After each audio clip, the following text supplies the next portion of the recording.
Hello gang, and welcome to the stream. This is the Adrel Show, where 3 times a week we look at everything World of Warcraft gold making. This week, unfortunately, we didn't stream on Monday or Wednesday, and so instead we're doing a bonus stream on today, Thursday. And we will have our stream as scheduled tomorrow, but today's stream we'll do the Gummi pack giveaway, and then tomorrow's stream will be the Bruto mount giveaway. So let me just fix the camera here. It's been a couple days since we streamed, and so the setup's a little bit messed up. I've tried to improve some things on the chat side of things, so hopefully YouTube chat's a little bit better this time around, and I'm able to pick up the messages there a little bit easier. How is everyone doing? How's everyone's week going? How was the weekend? I spent a lot of time with family, right? Had a good old time. How was everyone else's weekends? Oh, geez, I just cannot seem to get the camera to want to position correctly. Give me 1 second. I just realized I forgot to grab something, so I will be right back. Give me 1 second.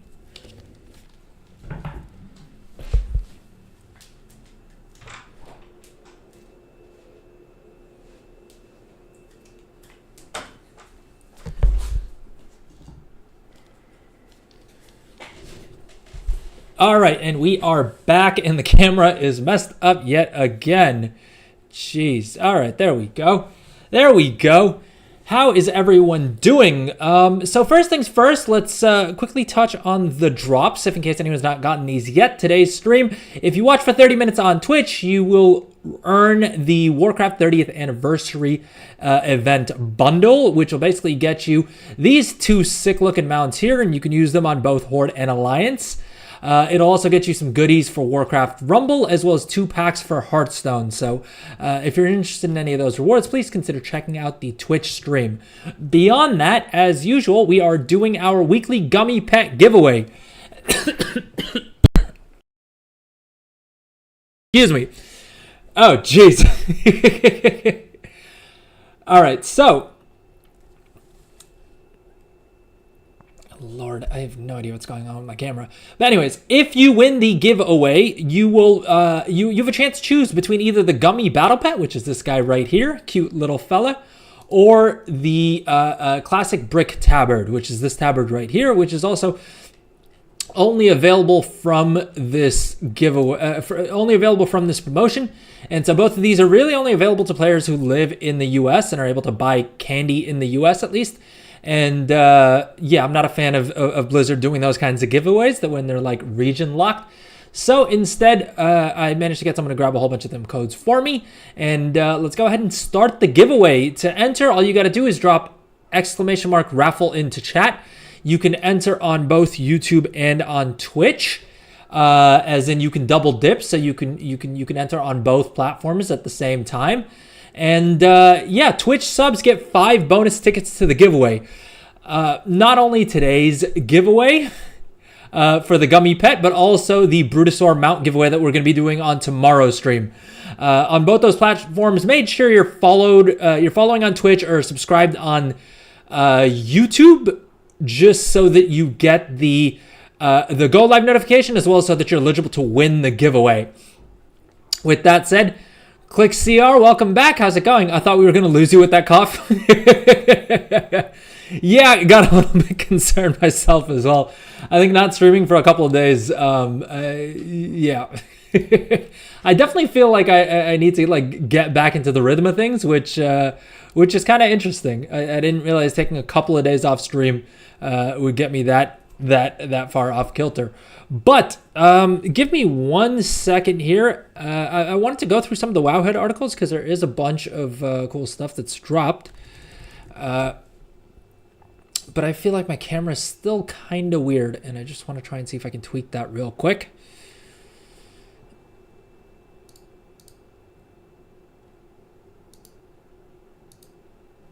Boom. Okay, hopefully that should be better. But okay, so it looks like people still haven't, well, the WoW Secrets Discord still hasn't figured out the final steps of getting the Fell Cycle mount, which is what we're going to be mainly working towards on today's stream. So the Fell Cycle is this guy right here, this mount right here, right? The green Fell version of the Fell Cycle mount.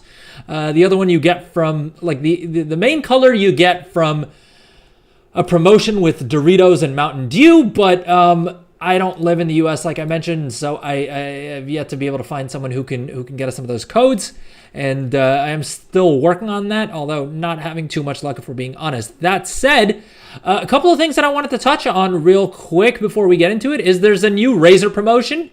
This does seem to be global, but I wanted to take a look at that because I didn't fully see what the rewards are from that. And I think some of them are rewards that are already available in other places.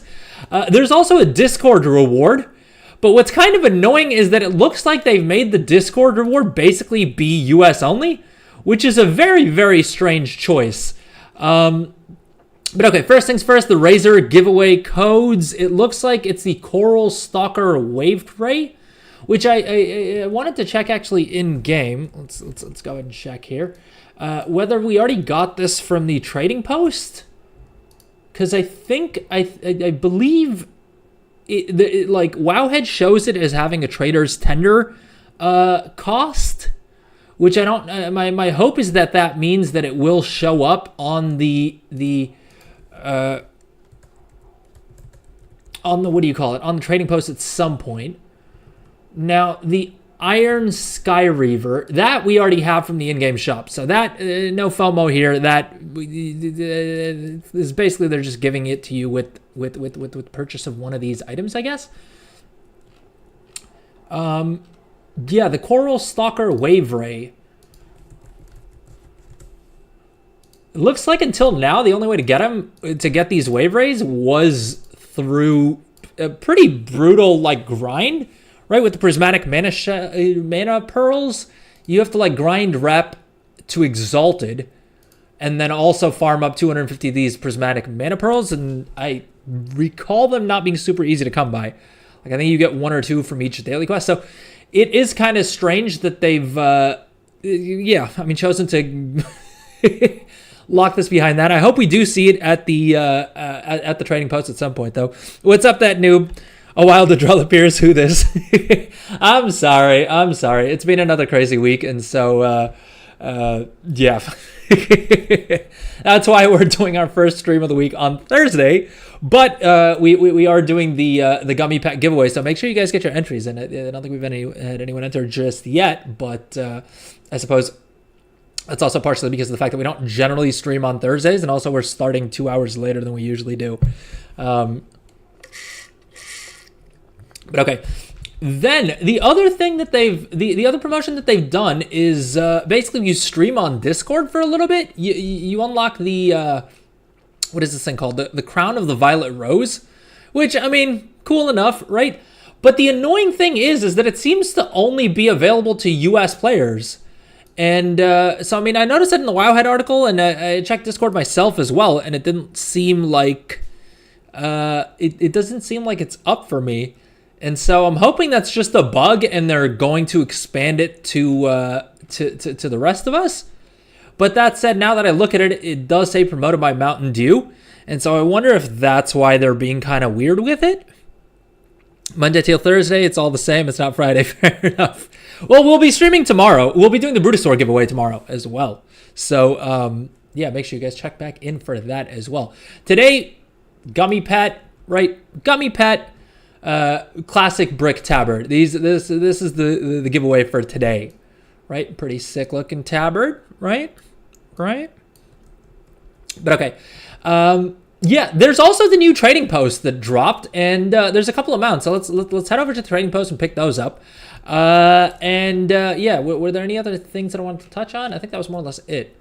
Today's stream, we are going to continue on with the Secrets of Azeroth, this whole quest line, the guest relations anniversary event, so that we can hopefully get ourselves that mount before the anniversary event ends. I didn't think that would be a problem, but seeing as how we're now already into December and I've still not made that much headway on all the quests, I think I need to stay a little bit focused today, and if I'm not getting a puzzle in like 5 or 10 minutes and chat isn't able to help me, I think we're just going to look it up on the Wowhead article and move on with our day, because me trying to figure out these puzzles myself hasn't gone particularly well.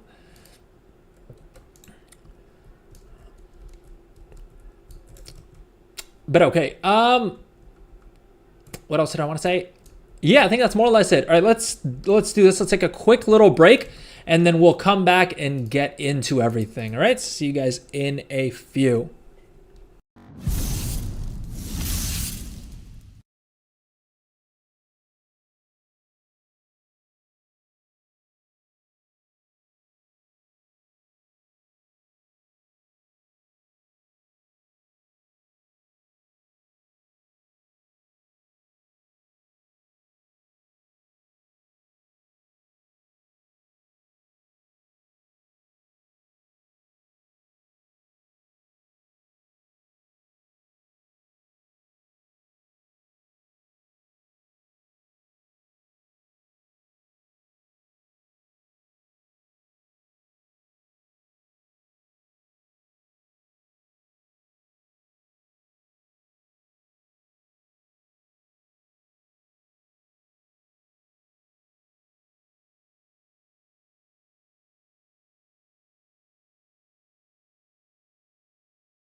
All right, gang, we are back. What is up, Rubik's Cube? Welcome back. He lives, of course, when I come in when he breaks. I'm sorry about that, Rubik's Cube. As if the previous 4 days break wasn't enough. All right, fair enough. Well deserved. It's it's been a hectic week. Yeah, I mean, basically Monday was National Day where I live, and so it was a vacation day, and so we drove out with I drove out with family to this restaurant that had amazing food, and then I was supposed to come home and stream, but instead ended up falling asleep and taking a nap instead, and so that's why we missed stream on Monday. And then yesterday, I just got busy with some stuff, and so we didn't end up doing it. So, entirely my fault here. But hey, that's why we're doing the bonus stream today instead, to make up for it. Family vacation and food sounds good. Thank you. What's up, Ditrino? Welcome back. How's it going? Anyone who's here for the giveaway, by the way, make sure you drop !raffle into chat. That'll get you entered into the giveaway. And today we're doing the Gummi pet. Or if you win, you can also choose the classic brick tabard instead.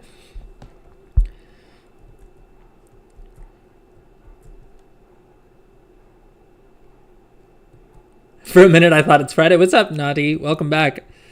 Today, we are going to be having the stream tomorrow as well. Tomorrow will be the Bruto giveaway. Oh, so what you're saying is you're not willing to come to my work and get my food. All I'm hearing is my food's not good enough for traveling purposes. Well, where's your workout? What kind of food do you guys sell? I'm here for the breaks. Fair enough. But okay, let's get into it. We still have so many of the guest relations quests left to finish off, and today instead we're not gonna waste a bunch of time with me trying to figure out how to get these done. Instead, we're going to attempt it, and if it doesn't work, I'm gonna give myself like 5 minutes for each of these puzzles. And if I'm not able to figure it out, instead of just dragging things out, I'm going to just rely on the Wowhead guide. But okay, all right, we were finishing up this quest the last time, where we're basically trying to figure out who to give all these gifts to. So for the wrong NPC. Heck yeah, we'll be there tomorrow. Missed last week's Friday stream as it started unexpectedly late. My bad. It's been a weird couple of weeks. I'm sorry, chat. I'm sorry. A tiny mechanical chicken. This is quite quality Nomish engineering. It reminds me of the mechanical chickens. Isn't there a mechanical chicken guy? All right, so we're looking for a mechanical chicken guy, and we're looking for an orc. And then what's the third? A jade amulet is going to someone with a J. All right. Well, our strategy last week was to just run around and talk to everyone who we could and see if they would accept any of the gifts, but that didn't seem to have worked. And so we're now going to have to look a little bit closer and try and find people who actually meet these descriptions. So we're looking for an orc, someone whose name starts with J, and I already forgot. Nomish chicken guy. All right. Short-term memory. Not terrible. All right. I can remember 3 whole things. What's up, Hemoid? Welcome back to the stream. How's it going? I was busy playing CS2 with friends. Good stuff. I haven't played CS in a while. To be fair, when I built my gaming rig, I was like, well, clearly I have to boot up Counter-Strike, right? Like, that's just what you do, right?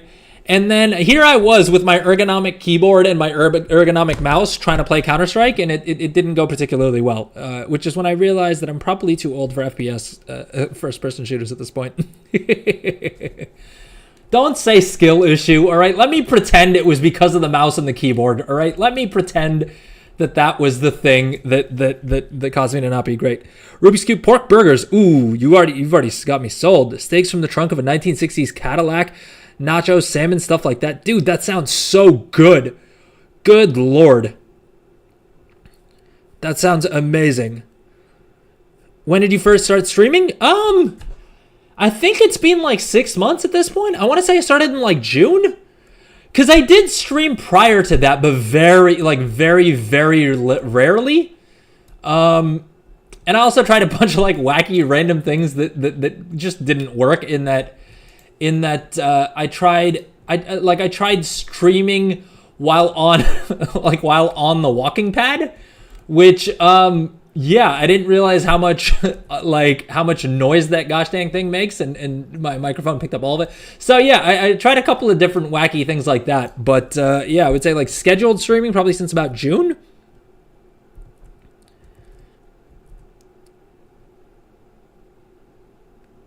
Check the item in your bag. It has notes. Oh, yeah, good call. I didn't think about that.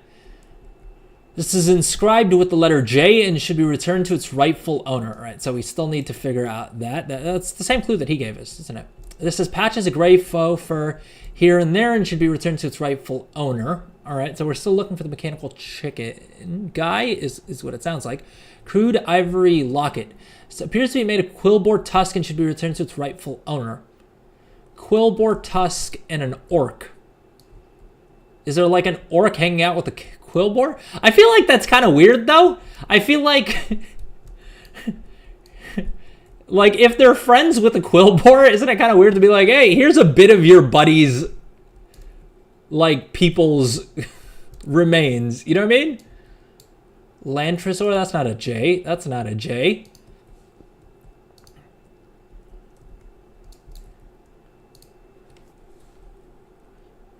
If you read it, it's easy to figure out what needs who needs what. All right, let's. Well, to be fair, I read them. I think you're overestimating. I think you're overestimating my skills at decoding things here. Oh, there's another item with notes. This is the problem with picking up all of the items. Ah, okay, here we go. Oh, I didn't even see this. Elixir's lost and found notes. This is why we're probably gonna have to rely on the Wowhead article at some point. What's up, Leah? Welcome back. How's it going? Leah, I still need to get you your Bruto, don't I? My bad. Listen, it was a long weekend for me where I live, and so I was on my mind was on vacation mode the past couple days.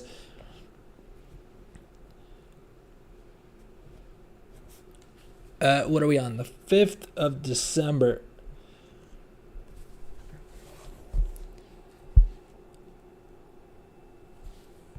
Okay, so let's see what this says. A crude ivory locket was found this morning. Mancrick's missing items. Oh, okay, so we gotta find Mancrick.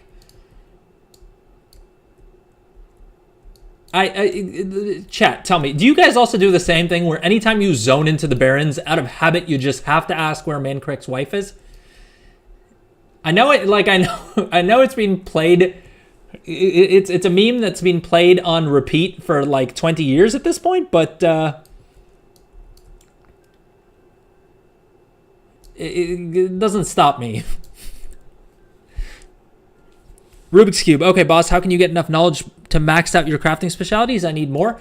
Well, so, I mean, you have all of the knowledge point treasures. I would say, honestly, the best way to figure it out is to just get the weekly knowledge add-on here, which is this guy right here. It's called Weekly Knowledge. If you drop !" add-ons into chat, I think I've included it on there.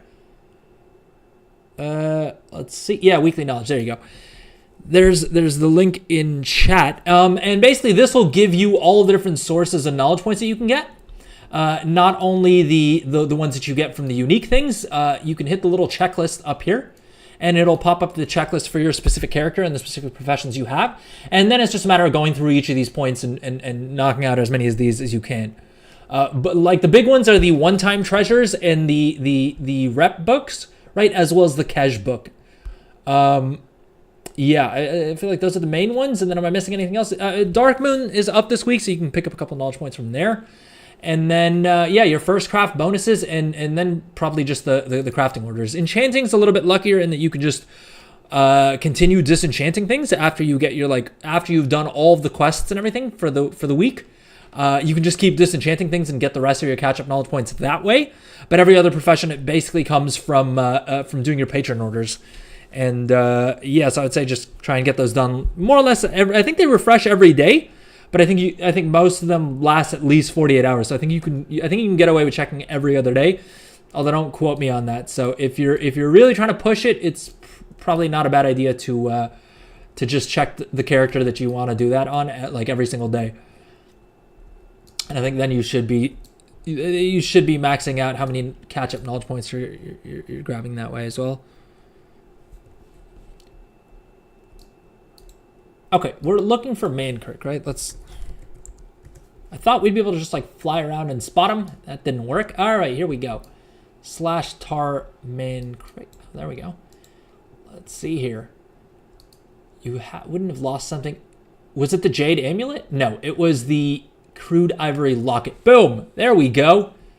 There we go. All right, that's one down. We got 2 more to go. Let's get back to that note. Something decorated with a skeleton. Something inscribed with the letter J was found yesterday. Well, who's... The item found yesterday morning is labeled grandfather's.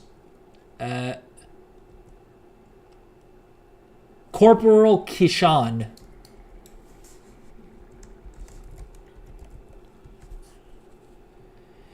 Is Journalator or anything help you get more of the acuity or whatever that darn material is? I need to buy recipes. No, so Journalator just keeps track of everything you sell.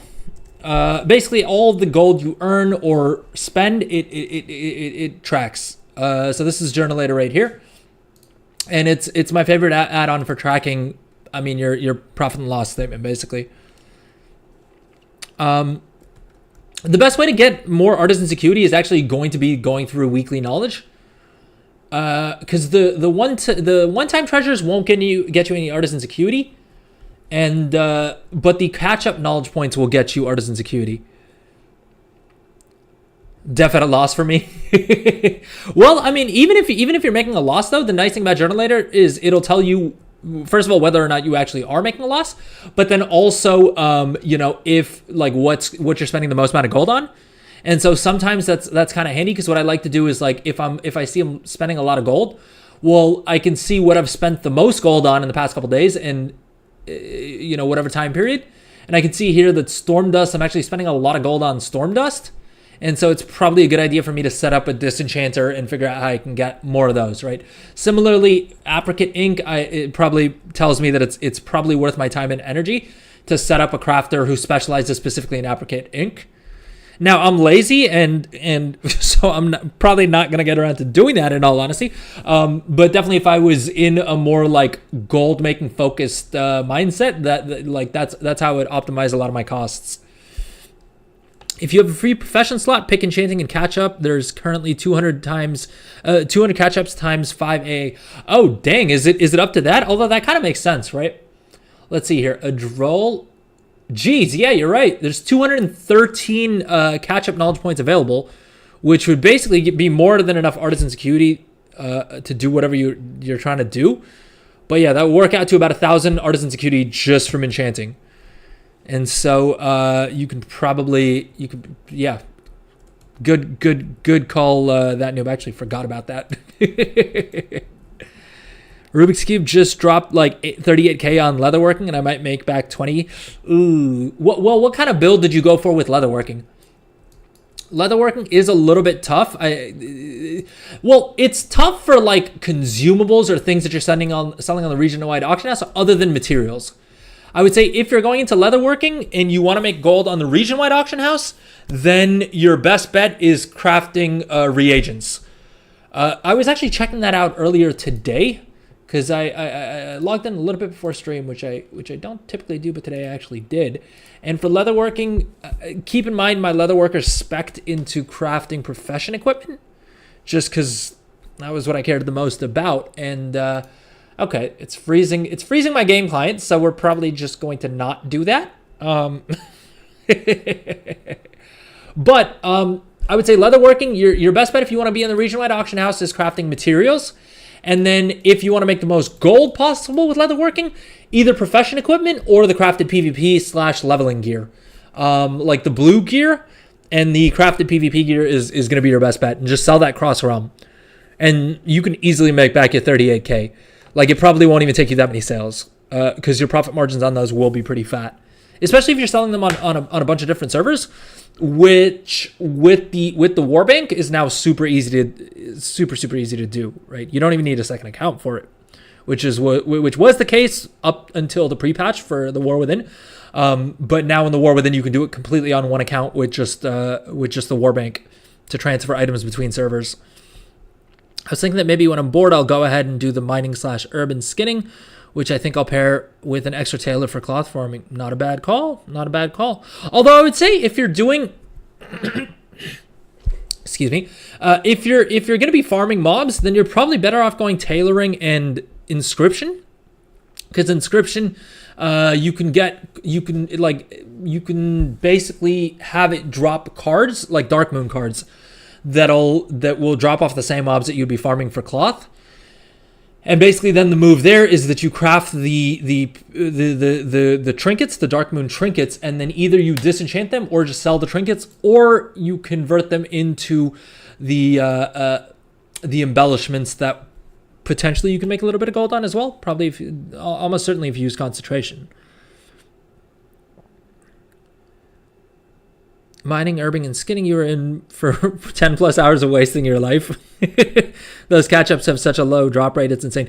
The catch-ups I can't even get to, but even just the weekly knowledge points from any of the gathering professions seems to be super, super low drop rate. This is the first expansion in a while that I've actually bothered with toying around with gathering professions, and it was rough. It was rough, especially since, you barely get any artisan's acuity. And so getting profession equipment is a menace in and of itself, let alone the knowledge point books. And yeah, it's pretty brutal. And I don't know how much gold there still is left in gathering. There'll always be some gold left in gathering, and it's also always going to be the lowest risk form of gold making and the cheapest to get started with. But definitely if you want to try and optimize your gathering, it's going to take a lot of blood, sweat, and effort, which at which point I almost think it's better to just set up a profession, like a crafting profession, and spend that additional time creating alts on different servers to sell your things on. Leg enchants while I was leveling it. So leg enchants was how I made a bunch of gold with leatherworking earlier on in the expansion, but profit margins have more or less dried up to barely anything at this stage. And they don't benefit super well from concentration either, because the rank 3 materials aren't that much more expensive than the rank 2 materials. And so there's not a lot of profit to be made using up concentration either. In fact, when we went through a couple of weeks ago, maybe 2 weeks ago, we went through and just tried to do a little study on which professions were the best for concentration crafting, and leatherworking was by far the worst. So I would say profession equipment and PvP profession equipment, PvP gear, and just the blue leveling gear is going to be the best way to go with leatherworking, and just selling that cross server.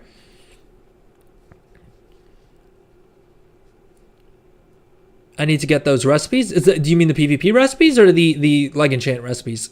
The leg enchant recipes, I would say, simulate in Craft Sim.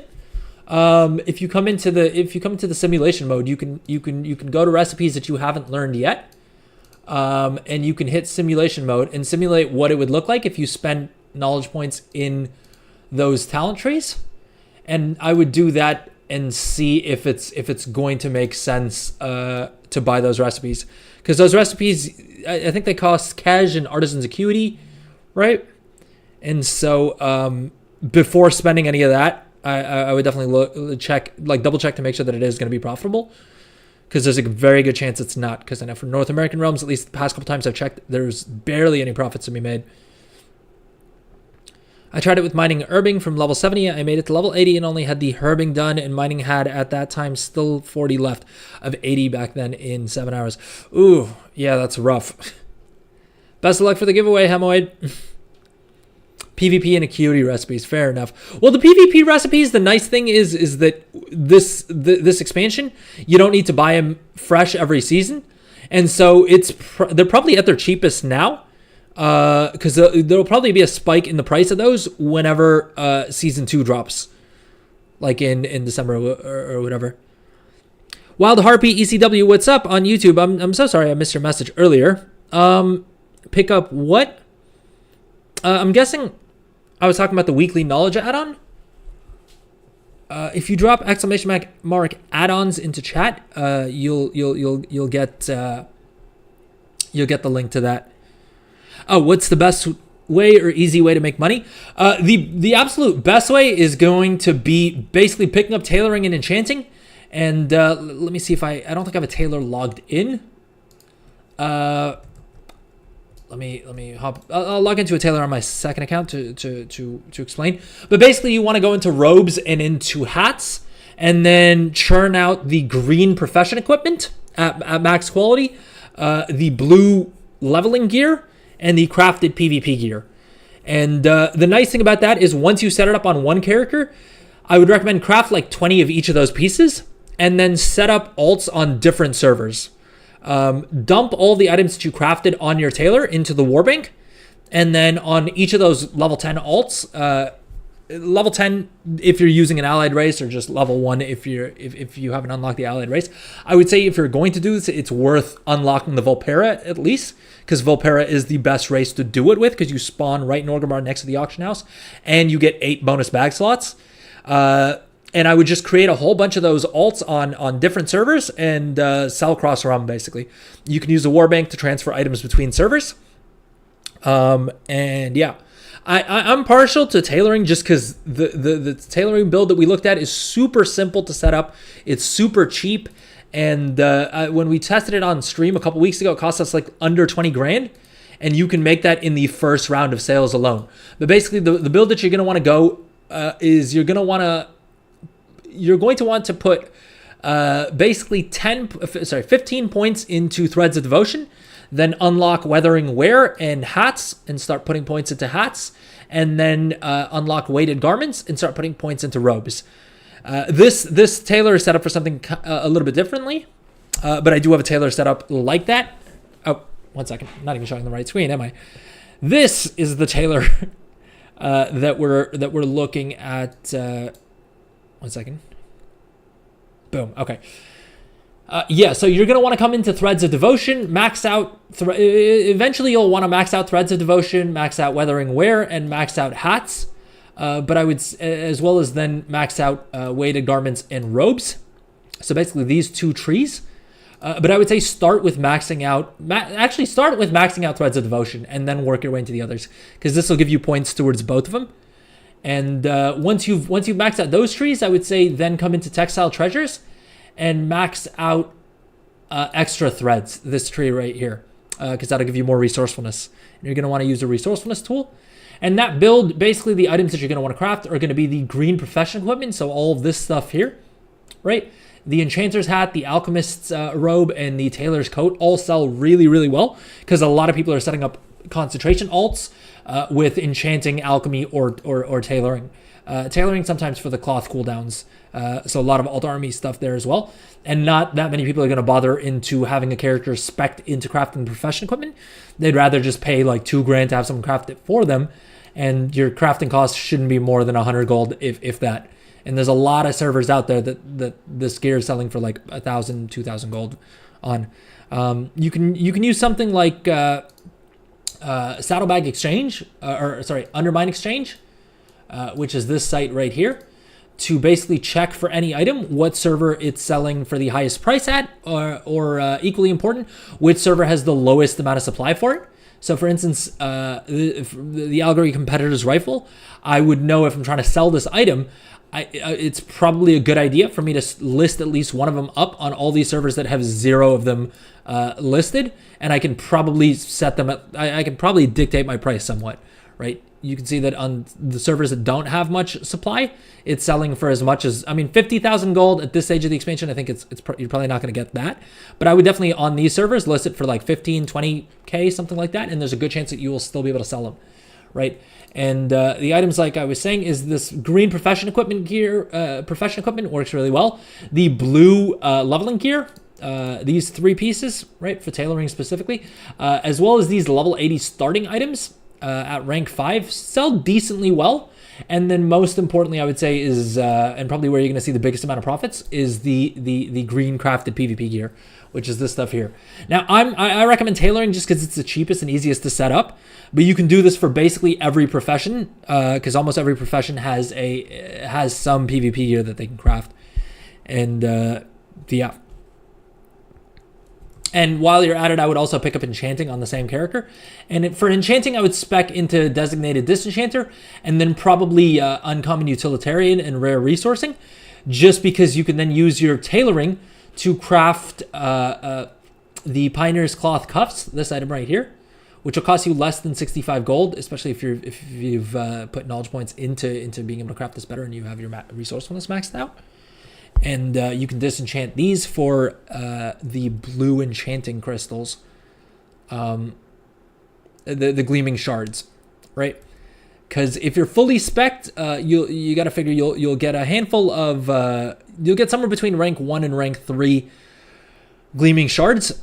You'd probably have to double check the math, but in most cases it should be profitable to craft these. Yeah, and disenchant them for those crystals, and then you can either sell the crystals or use those crystals to craft your own enchants and sell those at a profit.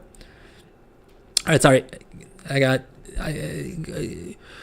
Wild Harpy. Let me know if that was a good little summary. All right, let me catch up on Twitch chat real quick. Best way to make gold is Goldshire. Hey, fair enough. At this stage, with the economy being what it is, Goldshire is not a bad call. Left out Worgen female in Goldshire. There's a cheat there. Well, listen. That's how you get them furry bucks, all right? We've probably all been on the internet long enough to know that of all the creative endeavors, catering to furries will always make you a tidy little profit. I should do that. My problem is the things people would say would probably scar me. I mean, to be fair, that's what the gold's for, all right? When you have an alt on another server, do you need to swap to that realm before logging into them? What do you mean? Do you need to? No, you can. Okay, I think I understood your question. Yeah, no, you don't need to. You can just double click on them in the server list, and it'll automatically swap servers for you. Yeah, which is the other reason that it's become a lot quicker to manage cross realm bankers, right? Because previously, like in Dragonflight, when I tried this, you'd have to click realms, wait for the realm list to load, then you'd click on another server. You'd have to wait for this to load, and then you could log into the character. Whereas now you can just directly from the screen click on them and it'll log you directly into that character. We are definitely derailing the bike quest. Forgot we were doing that. I'm not gonna lie. Yeah. All right. Let's get back to the bike quest for a bit. What is this? A gold making stream? Come on now.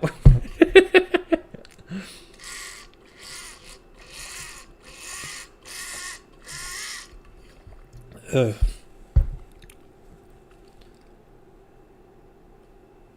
One second.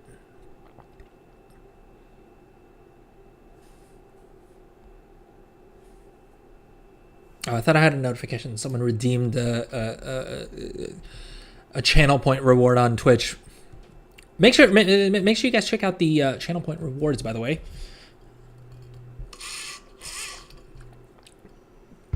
Okay.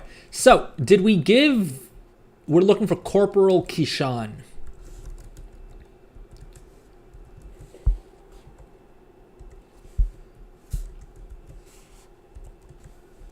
All right, doesn't seem to be on this side of town.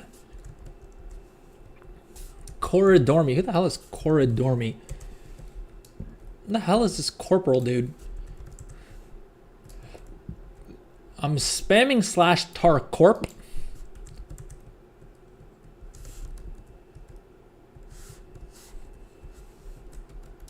Corporal Kishan. The hell is this guy?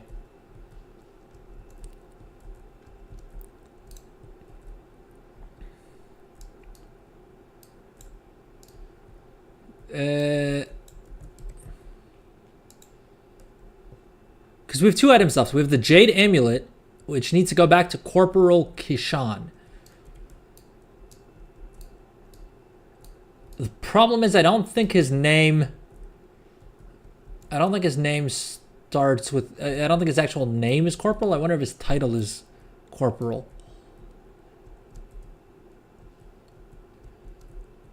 Do you have the 2 million Warbank tab? I heard it exists. Nope, I do not. I don't even have like the 500,000 gold tab. Keep in mind, the most gold I've ever had at one point was like 42 million gold. And that wasn't rich enough to afford a 2 million gold Warbank tab. So I don't know I don't know who the target demo is for that, because I do a lot of cross-realm trading. And so my warbank does get a good bit of use. But yeah, it just does not seem worth it. Like 2 million gold, it takes a while to earn. And also the thing is, like, for me, the way I look at it now is I would much rather give away a Brutosaur, give away another Brutosaur. Lord knows I'm giving away one every week, and then we also have a couple of bonus ones that we're going to be doing giveaways for.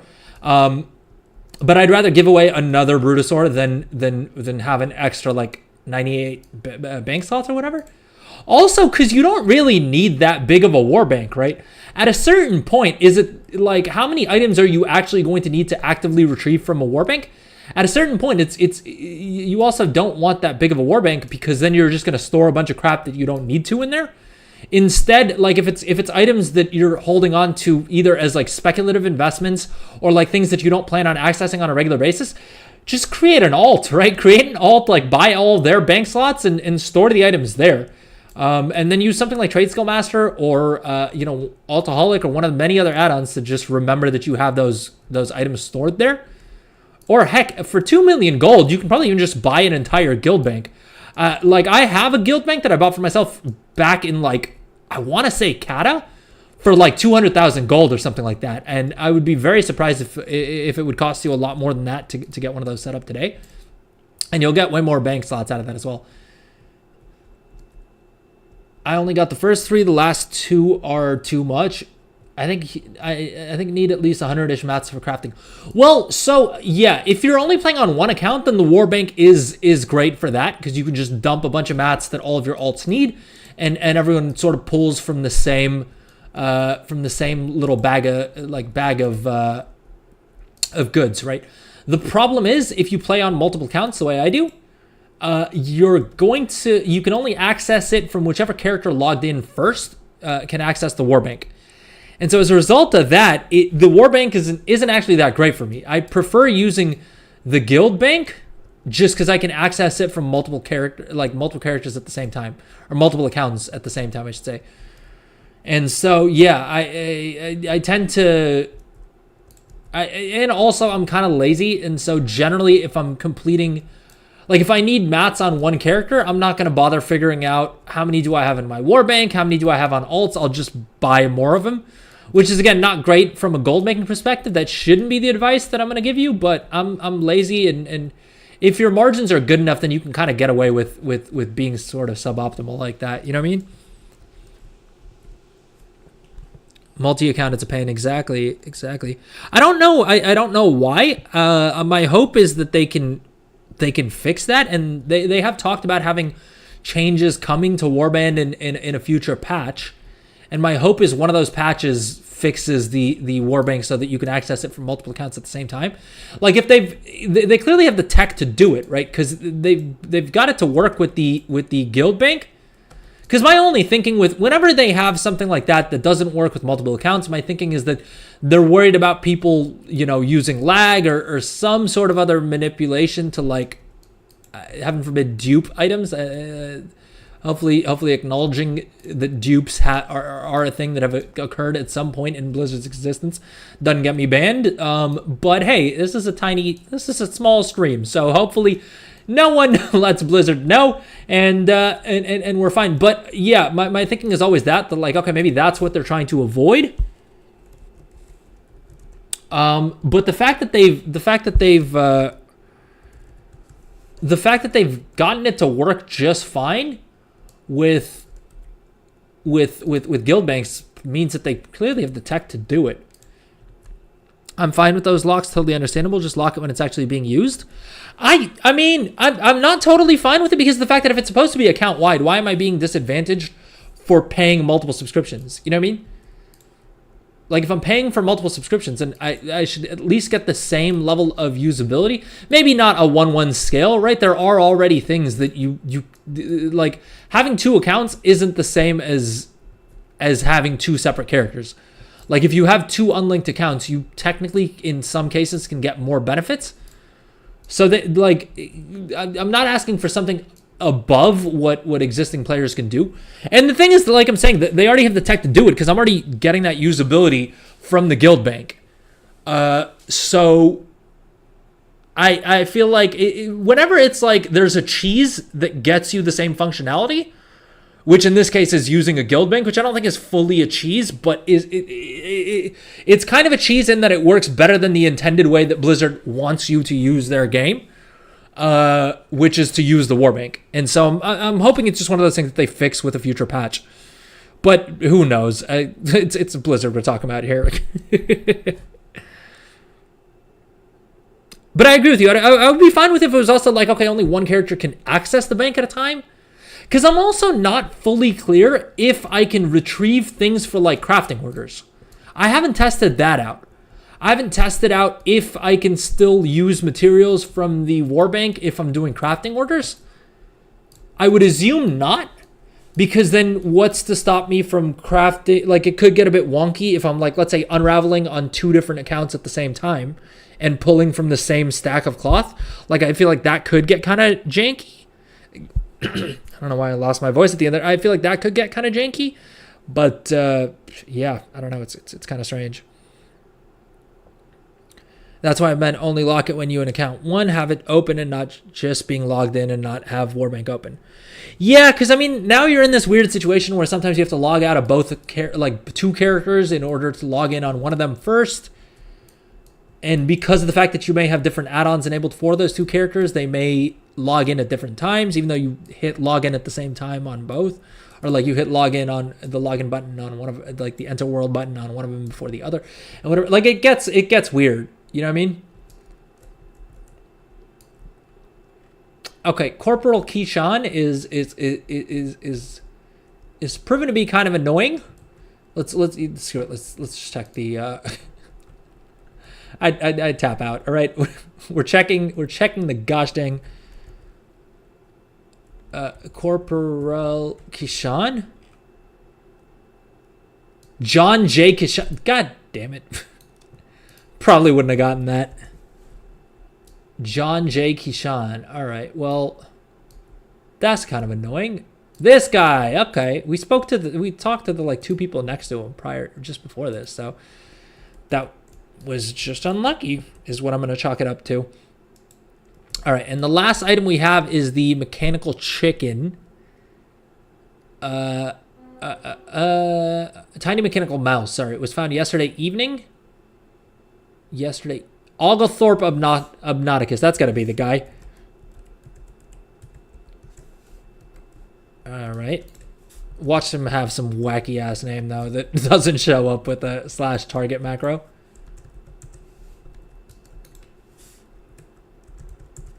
Okay, never mind. Streamer luck, because I said it wasn't gonna work is the reason that it ended up working, and I am just fine with that. Boom. All right, another quest done. We are making progress. Hey, in an hour and 10 minutes, we got half a quest done. So making record time here for the Adrel show. Boom. So that quest done. And hey, we're almost at level 79 as well. So our strategy of leveling up very, very slowly while completing the Secrets of Azeroth quests are kind of working. All right, that said, we're going to get through we're going to try and see if we can knock out the rest of these quests as well. But first, we're going to take a quick little break. And so I will see you guys in a few.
All right, gang, and we are back. Apologies, the timer doesn't seem to be working. I can never get it to work reliably. How slow can you go? Listen, that's what we try and figure out every stream we do, all right? How slow can a Drell get whatever we're trying to get done in the game done, all right? I tried the remix speed leveling thing where we were trying to shoot for under 2 hours, and I think the quickest we got it done on stream was like 5 hours.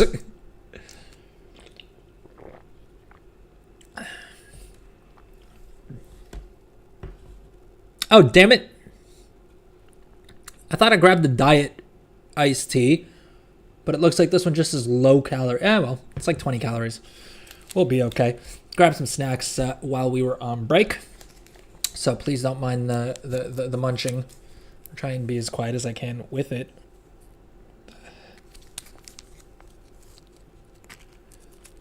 Are you doing the secret quest for the bike? Yep, we're continuing. This is like the 5th stream in a row that we're still trying to get that quest line done. But today we've decided we're going to rely on the Wowhead article when we need to, as opposed to me trying to figure out all of the puzzles by myself. Oh, by the way, if you're here for the giveaway, make sure you drop !raffle into chat. Let's double check the timer. We've got another hour and 30 minutes. So if you have any friends who would be interested in winning a gummy pet, right? You have any friends, guildmates, neighbors, right? Co-workers, however you know anyone. If you think they may be interested in winning the pet, please do let them know about the stream, because it really does help me out. Guild chat, Discord, it all works.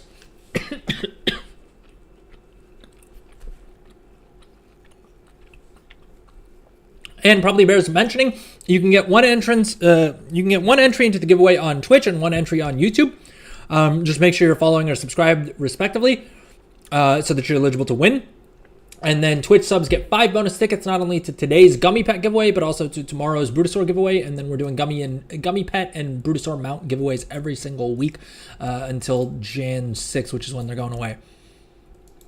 Well, we may still have some Gummy Pet. I haven't actually checked how many Gummy Pets I have left, but we'll give away as long as supplies last.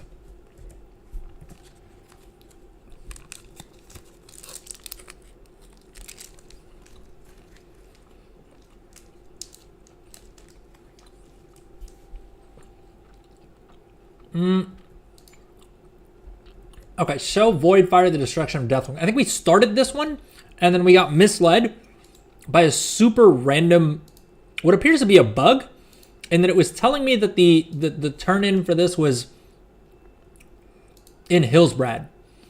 It does, like, it's not showing up today, but it was telling me that like 40 different quests had to be turned in here, and so we flew all the way here, and then there was nothing to be done there, at which point we gave up. So let's get back to it. All right, solve Lashk's mystery, clue found. Nola's last wish. Let's open up the notebook here. Alex told me to check in with Lashk. Lash told me that Scroll Sage Nola's final wishes were entrusted to a group of Torkaga. Closed it too fast. The heck? That's not the one. Nola's last wish. There we go. Tortaka tribesmen. Now, originally we thought that we may have to fly over to where all the Tortaka are. But I'm now thinking that yeah, we got to go to Zandalar. All right. Well, let's see if we can get some more clues out of this guy while we're here, though. Damn it, we got to get to Tortaka Refuge in Vol'dun. Oh, Lord. May as well make our way over, I suppose.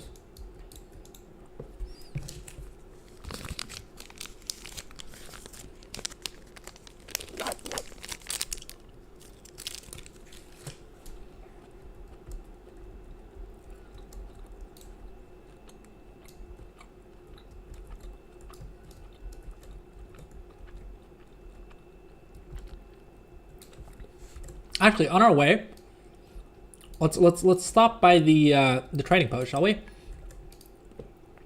So, One sec, let me...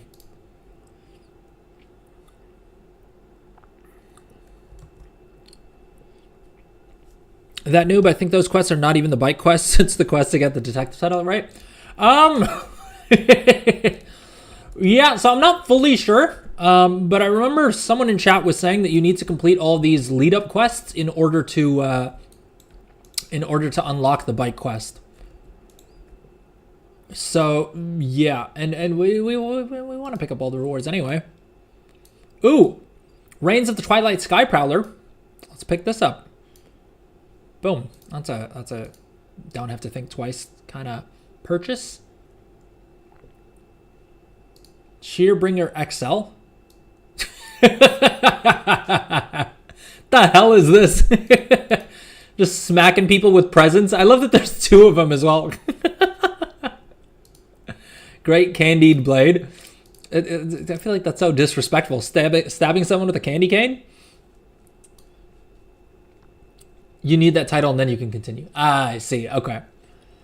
Okay, so it's not completely pointless what we're doing. There was another mount as well, right? Oh, the Dame Cold Flame Core, which we already have from last year, I want to say. Ooh, I kind of like these, but on low graphics, they look like trash. Jeez.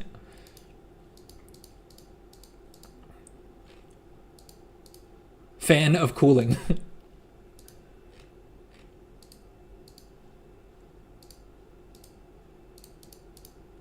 All right, I think that's more or less it. Is there anything else dope that's worth getting? The Twilight Witch attire, kind of cool. Don't know if I want to spend 750 of my precious Trader's Tender. Lord knows I'm stacking these as high as we can get them. I basically only spend Trader's Tender on mounts and like the rare pet or toy. Very rarely will I pick Transmog. But okay, let's head over to Zuldazar and hop on our little flight point, shall we?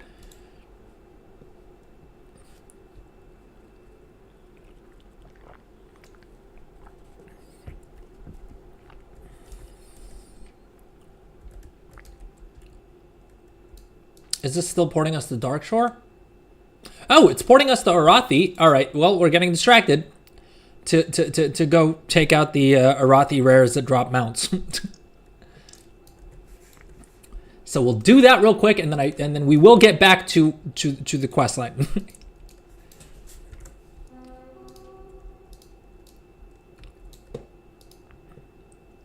All right, we got a new mount. We gotta test it out, right? See how fast it goes. Pretty cool. Does this guy drop a mount? Well, he drops a pet, which we don't have, so we may as well.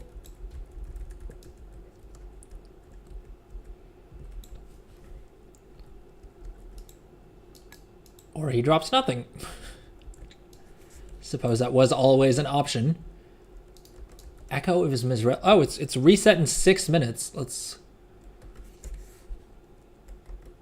How did we manage to leave Arathi? Oh, I don't know why I thought we spawned somewhere over here. Now I need to figure out which of these guys drop mounts. But first, let's try and get the daily quest that's expiring in 5 minutes. And the main reason we're doing these quests is just to slowly gather up some honor-bound service medallions, because there are a couple of mounts that you get with that currency.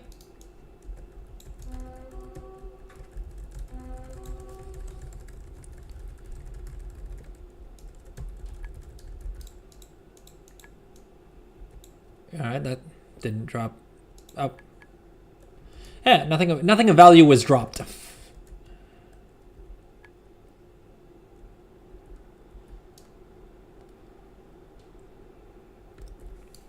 All right, so I think probably what I should do is just focus on the ones that are going to drop mounts that we need. Or pets.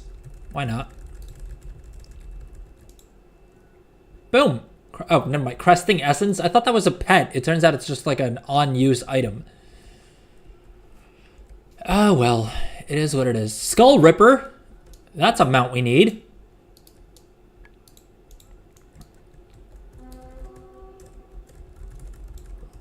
let's go. Drop nothing. So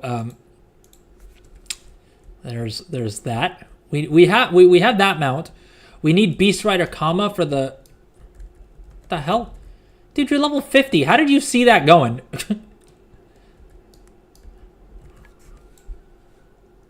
Fuzzy Creepling. Neymar the Slayer, we already have the mount from that guy. So we don't need to bother with that. Beast Rider comma. Boom. Oh! No, never mind. False alarm. False alarm. It was transmog, it wasn't the mount. God damn it.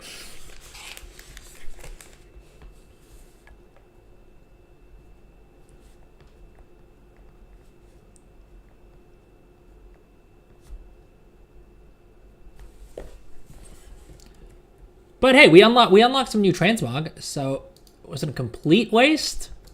Just mostly a waste. Does Zealous have anything we need? Nope. I think there's one other mount that we need to farm while we're out here. I just don't remember which one it is. Moloch.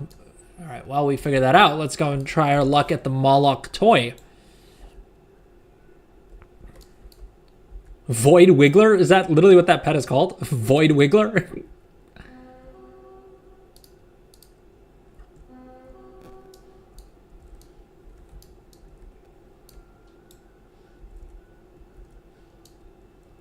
Moloch the Crusher. Let's take this dude out real quick.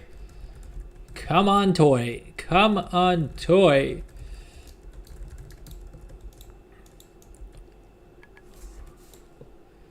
All right, you know what? Let's just do this. Arathi. Broken Highland Mustang. Did we take out Knight Captain Aldrin? I don't think so. Let's see here.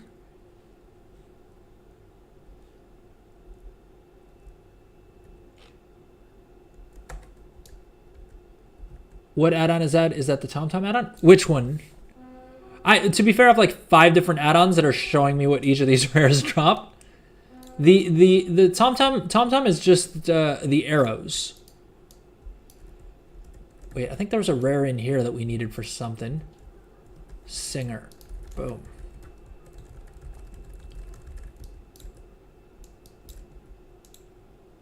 Are the rares not supposed to drop any, like, is it personal loot on the rares? Is that what's going on?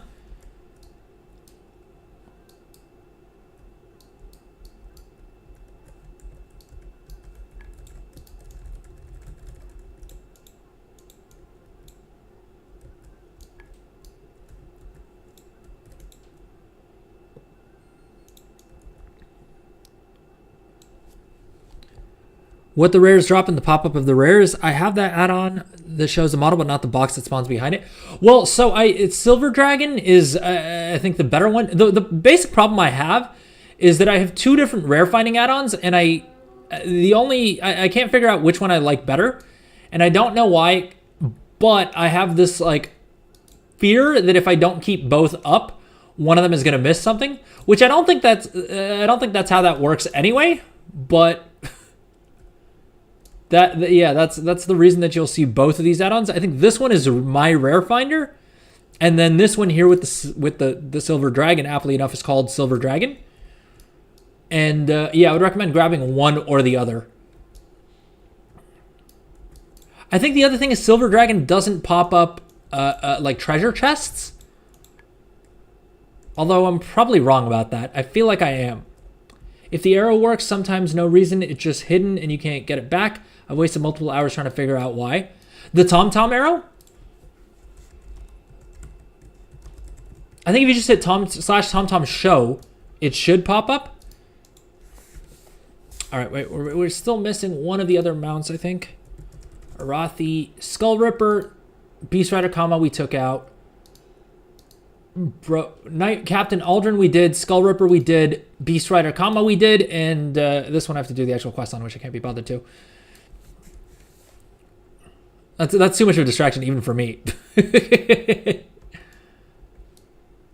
Should probably take out the world boss while we're here. Why not? Although, funnily enough, I think the BFA world bosses still kind of take a little bit of doing. Even with, well, I mean, this dude's level 78. But he, like, the level 80, my level 80s don't have too tough of a time soloing him. I mean, no one's really having a tough time soloing him. It just takes a little bit longer than you would expect it to, given the fact that the world boss is like level 50, right?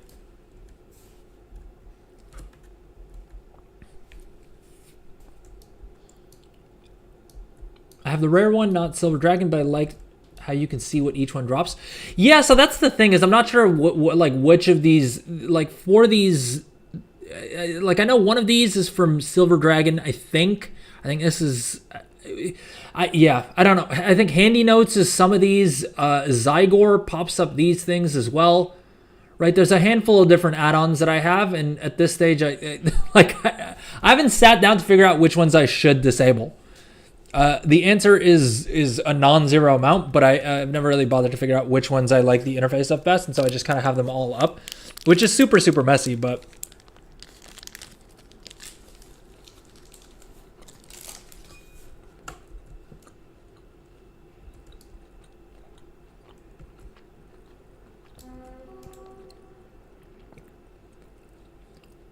Tortaka Refuge. All right, there's where we're headed for that. And predictably, despite the 200 plus add-ons I have enabled, not one of them is telling me what my flight timer is. The hell? You would think the upside to having this many gosh dang add-ons would be that it would be at least one of them would tell me how far in our journey we are. No such luck. No such luck.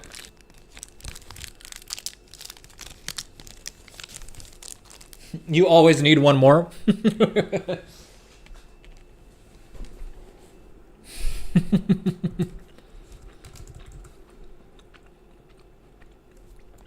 funny thing is I feel like one of the add-ons I have probably has it available as a feature. And I always think that Leatrix, however you're supposed to pronounce it, probably does have it somewhere in here. I just haven't figured out where. Interface, text, chat, social automation. I don't think it's any of those.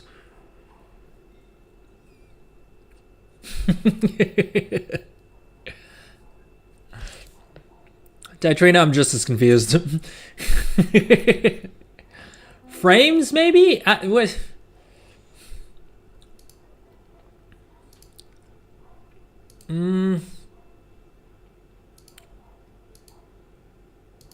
It's gotta be in one. It's gotta be in one of these option menus. I feel like mute mount sound. No, that's.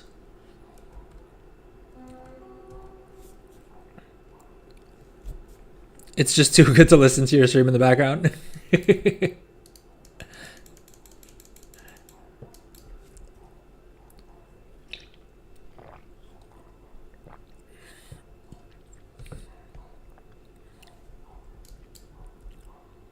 Tainted Guardian.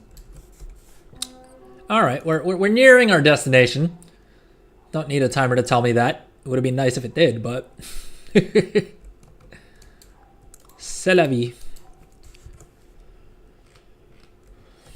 Oh, you know what? Let's quickly go through the adventure guide while we're at it. Although I my hope would be that we should be able to yet again complete the adventure guide pretty much by just doing things in the game. I feel like it's been a while since I've had to like sit and go through and figure out what I need to do.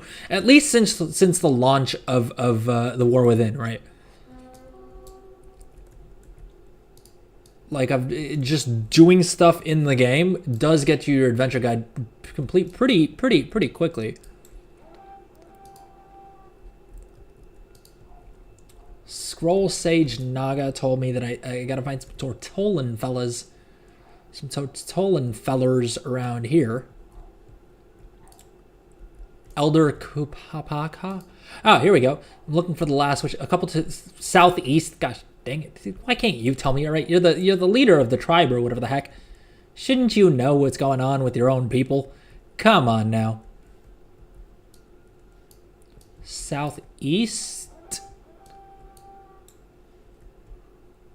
There's a treasure chest somewhere over yonder. Now, I doubt there's anything valuable in it, but Lord knows, you see a shiny thing, you immediately drop whatever you're doing in this game and go loot the treasure, right? That's how you really slow down progress.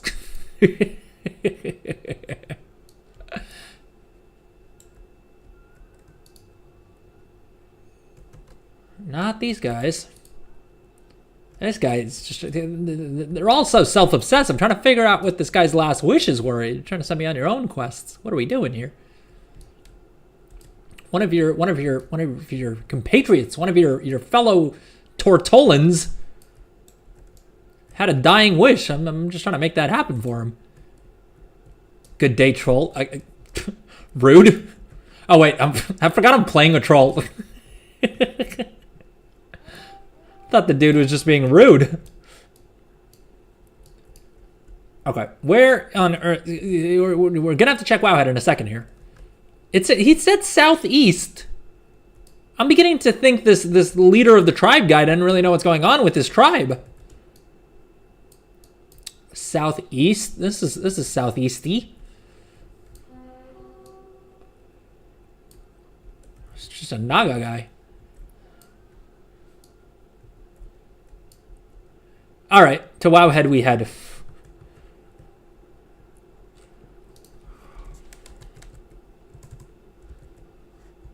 Is it Nala? What the hell is it? Nola. Lashk.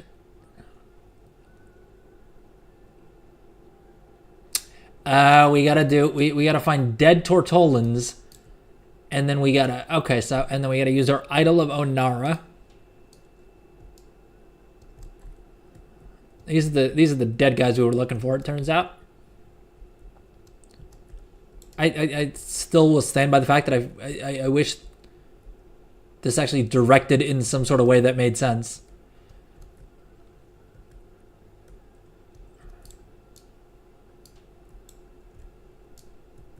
Is it directing me? I feel like it's just going in random directions.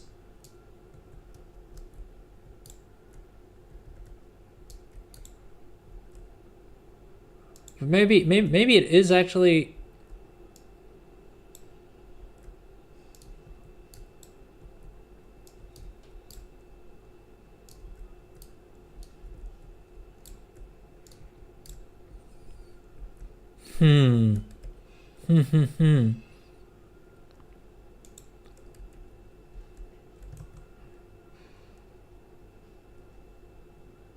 Use torch? Well, it's the Wowhead guide says to use the Idol of Onara. Sure, let's just pop in the. We're actually at the spot. Do you put an alt in server clusters or each individual server?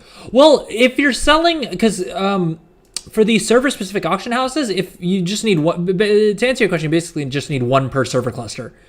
Because it's pointless listing them. Like if there's 5 servers in a server cluster, all you're doing is listing more competition for yourself, which is kind of pointless. And generally, if they're clustered servers, they're probably pretty small servers in and of themselves. And they share an auction house anyway, so yeah, you can just set up one, and yeah, be catering to 5 servers that way, or how many other servers are in the cluster, I guess. The hell? It says that there's supposed to be like a stack of papers here. I don't see jack crap. I love that I'm following the Wowhead guide and I still can't. I still can't figure it out. Oh, searching. There we go. All right, we're just gonna fly to the next spot. There's a Tortolan wedding over yonder, and yonder is 4,300 yards away. Does the Undermine site take that into account, or do you just need to know the clusters when looking? No, it does. It does. So if you come over, it should show you combined realms here. So if you don't have include connected realms checked, it should just show you one server per cluster, I believe. Because I think the number of realms goes up. Yeah, so like I think all of these servers are probably linked. Because they all have this exact same unique pricing. And so as long as you don't have include connected realms checked, it'll only show you one of the servers. And I think that should be probably handy enough to figure it out.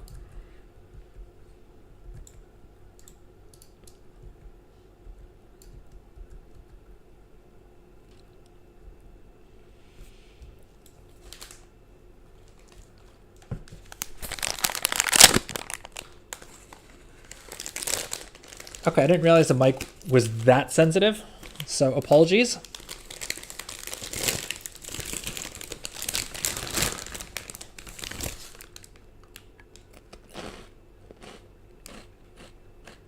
Is the mic picking that up?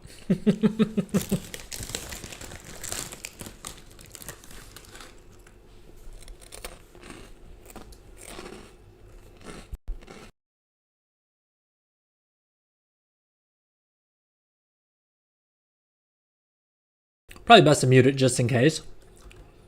Tortollan wedding. How are we still this far away from the Tortollan wedding? A little, not loud. Okay, I'll just mute when I'm chewing. Admittedly, oat balls, probably not the best stream snack because they are a little crunchy.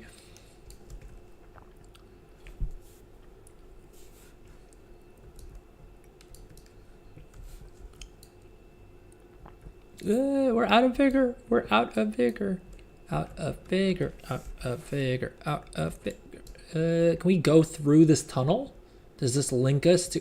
That looks like a dungeon. Never mind. I have no idea what the hell's going on over there. But let's not find out, shall we? I guess we just wait for our vigor to regen.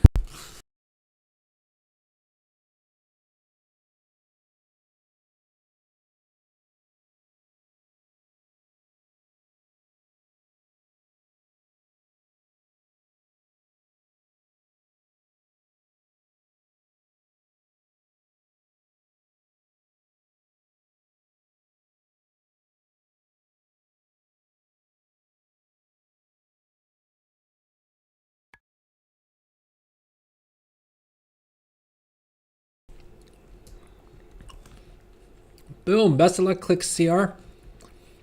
If you're here for the giveaway, make sure you drop ! raffle into chat. That'll get you entered into the giveaway for the Gummi pet, which is what we're giving away on today's stream. You can enter on both Twitch and on YouTube.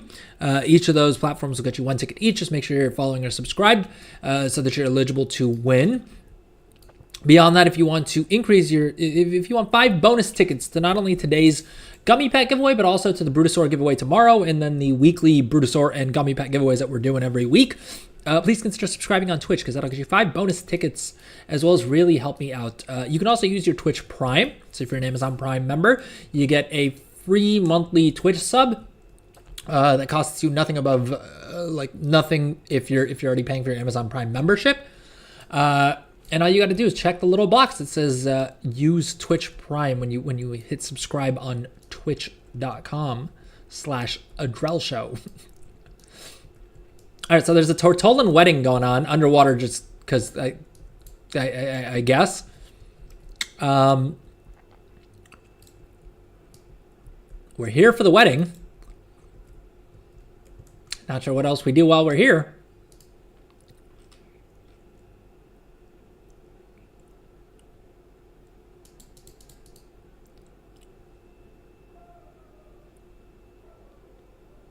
Return to Lashk at the celebration area in Tenaris to earn credit for a case of an old soul. Well, did we get any credit?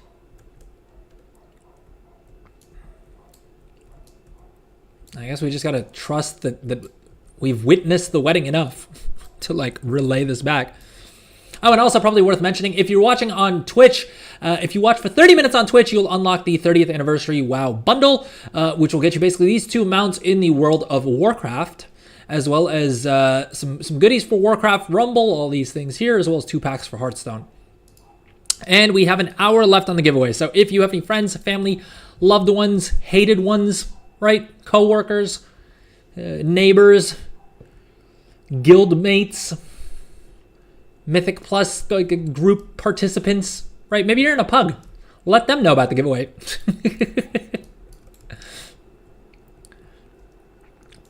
Nola's last wish. All right, so I'm hoping that was enough to get credit for the quest. I'm going to be annoyed if we go back to the Caverns of Time and we don't get rewarded. Damn it. Toy box. Dollarine Hearthstone.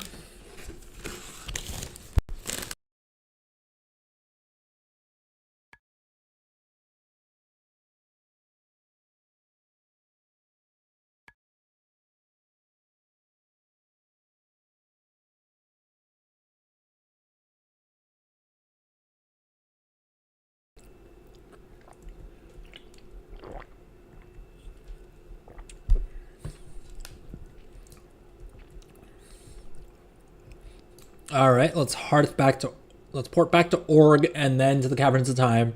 Return that quest. Then we got to make our way to Borean Tundra. For the next quest, and then what's Rexar is Borean Tundra. And then we gotta go to Ardenweld as well. Dudes are really making us get some mileage. Jeez. War Spear. Don't want to go now. Actually, you know what? Let's just head directly to Oribos and get the Ardenweld one done. And we can just head to Caverns of Time at the end. No point going back after every quest. And because I said that, there's going to be a follow-up quest to that quest. All right? I don't make the rules. That's just how it works. Because I said it's pointless to go back there, this is going to be the one time at which there's going to be a follow-up quest.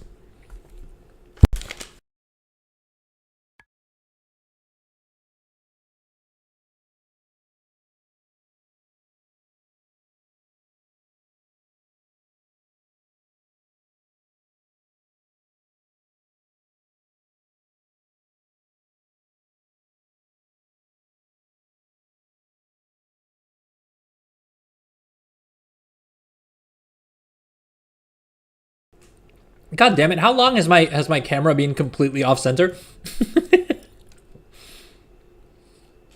The heck just happened?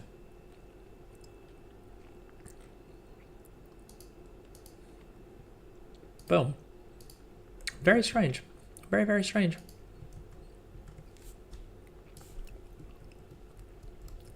But okay, we've got to make our way over to Ardenweld. Ardenweld is how I prefer to pronounce it. If it's all the same to everyone. And we gotta find Dapper Dew. No idea who the hell that is. But I suppose we shall find out together, won't we? Oh, we have mail. Luckily, we have a portable mailbox with us. Boom. Brutosaur. Bam. Gizmo the Pure. Oh, we got it. We got our little Gizmo pet. Heck yeah. Boom. Gizmo the Pure.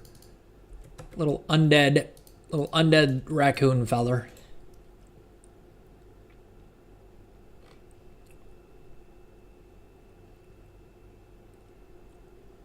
We're probably, I guess, flying to the heart of the forest. Luckily, we have a little quest tracker thingamabobber for this quest, at least. Right? It's telling us we gotta head over here. I suspect we're gonna do something with the little plays, right?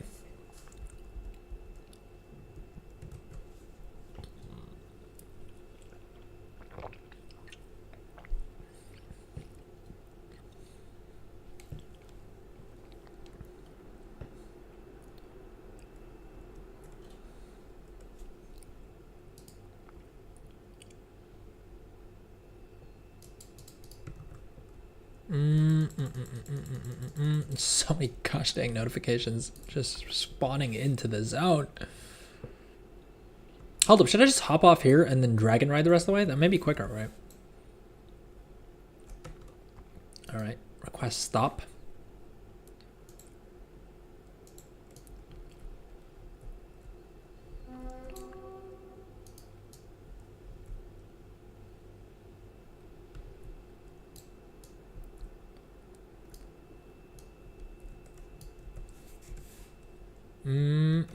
Let's make our way over to the quest marker. See, this is the kind of secret of Azeroth I can put up with when there's a clearly marked quest marker that tells me exactly where I need to go. All right, enough of this mumbo jumbo with using a headpiece and a torch and an idol. Come on, Blizzard.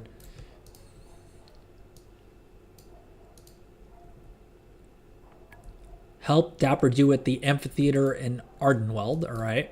Trickster's riddles. What the hell are we supposed to do? Love that I didn't read the quest text, didn't read the item, nothing, and I'm annoyed that I don't know what I'm supposed to do. All right, let's see here. Thanks for coming up. We had a mishap with the script and various stage props. They've all gone missing. It seems as though a prankster has decided to make a mockery of our productions and scattered several needed items throughout the area. At least the prankster was somewhat considerate and left us some clues as to where we can find the missing items. Do you think you can solve the riddles? And please do not carry any open flames or shine any bright lights while in our theater. I think they're saying that we can't use the flamethrower thingy. So probably not the torch. Does the idol count as a bright light? Well, it says that can't be used here, so...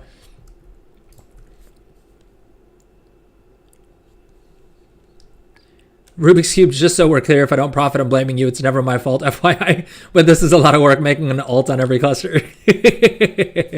Fair enough, fair enough. If it doesn't work, then maybe you can blame it on me. I'm gonna need receipts. I'm gonna need like journalator records showing that you reposted like twice a day for like 3 weeks. All right, and then I will formally accept blame. Just copy my name so I can use the same name on all of my alts. That works. I usually just use like the random name generator thing that it has, so that it's not like a name that's taken up on every server. But yeah, you could also just do it with the same name on every server, I suppose. All right, the hell are we looking for? It said like random clues. Prankster's note. Did you think I would hide something directly on the stage? What kind of a prankster do you take me for? All right, so it's not on stage. Getting a little bit of cheek from this fella.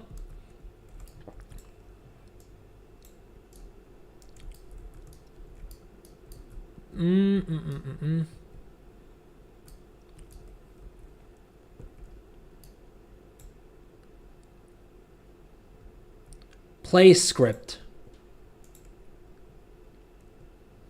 Well, we got the script for the play.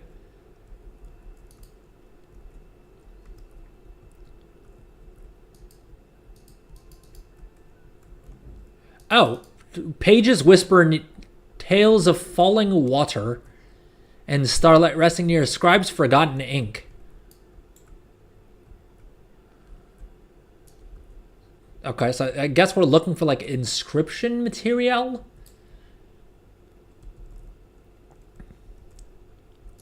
I mean, as usual, my strategy is just going to be to fly around and look for things that vaguely match the description and hope that that's it. Otherwise, we head to Wowhead.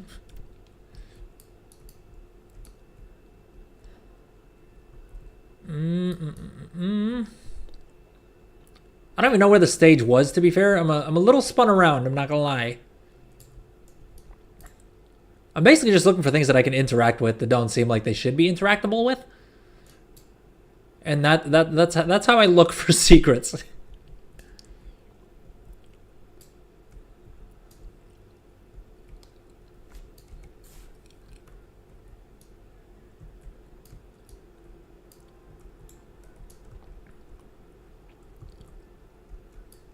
All right, give me a second, gang. We're going Goblin Cam.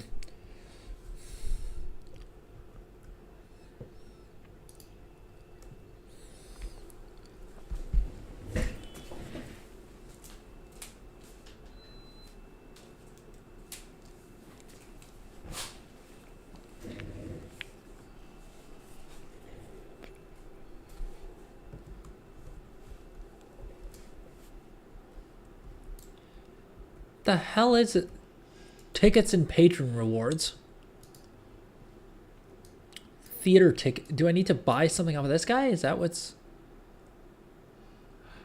Shilky Simmermoth. It's a mount. It's not the sickest looking mount, but it's pretty cool, and it's a mount, which means we want it. But I think I need to come back on a dude that's actually with this faction thingamabobber.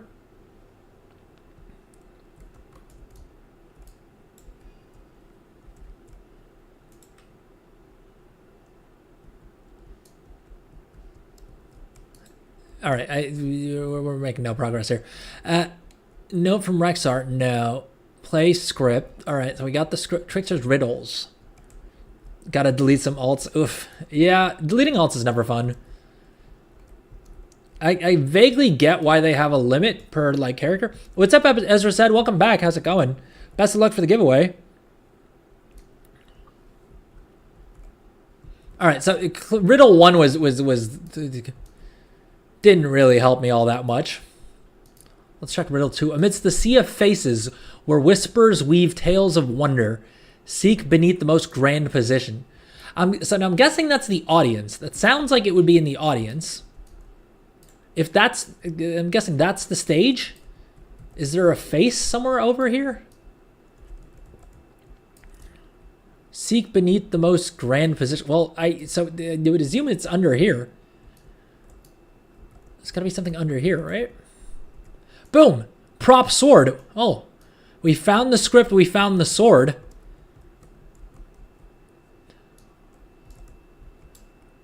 Now, I'm beginning to think. Smiles hide secrets locked away where laughter echoes loudest. What the hell does that mean? What the hell does echo laugh the loud? And number 4, where harmony and rhythm converge lies the treasure sought by those attuned to the symphony of secrets. Okay, that's back where those drums were. Now, if only I could remember where the heck those drums were.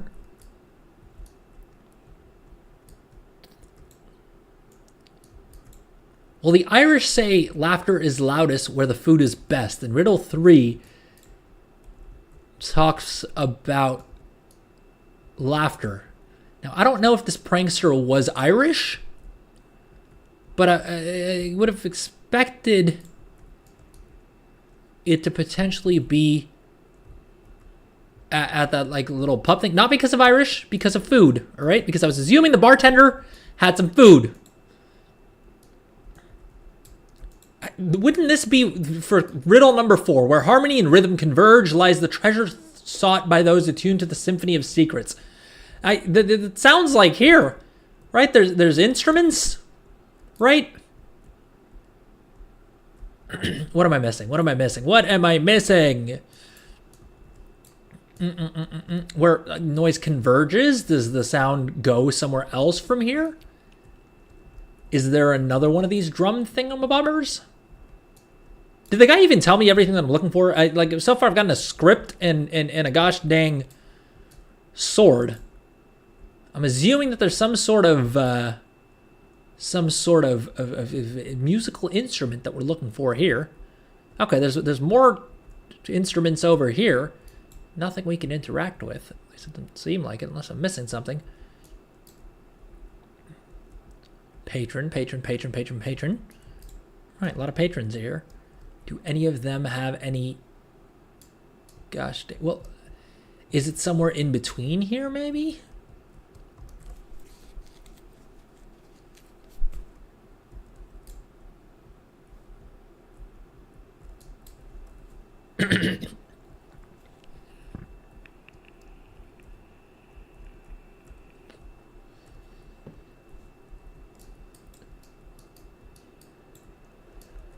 Oh, there we go. Enchanted bow. Was that even part of the quest though? No. All right, we just found a random treasure that had nothing to do with the gosh dang quest that we're on.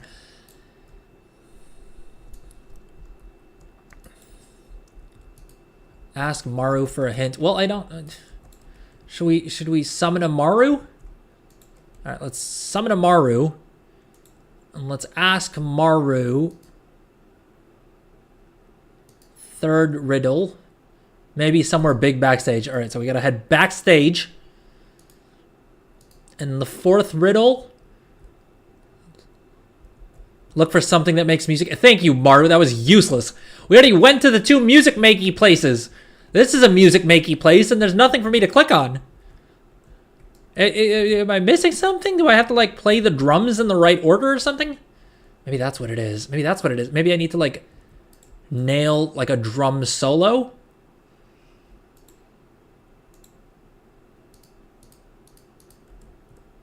Oh, conductor's bait. It was there all along. I guess I needed to hit all 3 drums. All right, now we got to go backstage. Hey, we almost figured out this entire quest so far without having to check Wowhead, right?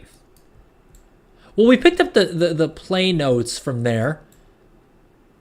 So I doubt there's another item there. Something big backstage. Wouldn't this be the big area backstage? Is there another, like, backstage? Oh, maybe up here somewhere? Technically, we're still on stage, I suppose. Ah! Falling. That's not good. Oh, Lord, we fell through the roof. How broad are we being when we say backstage?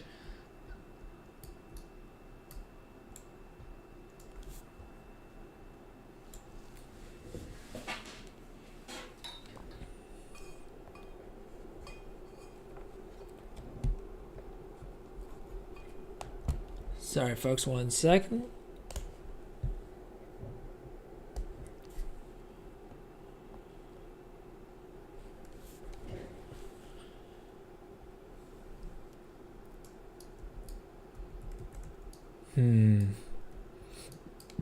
Well, that seems to be the only backstage, right? Oh, maybe it's up here. Is this considered backstage? Well, this is like wrapping around the side of the stage. I don't know if I'd consider this backstage. Oh, maybe in this giant lake thing? This is big and backstage. Meets the criteria, right? Problem is I don't know what the hell we're looking for. So, and it does seem like the kind of place a prankster would throw something.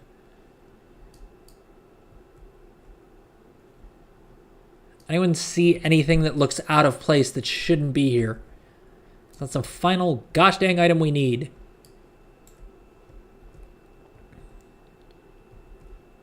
Damn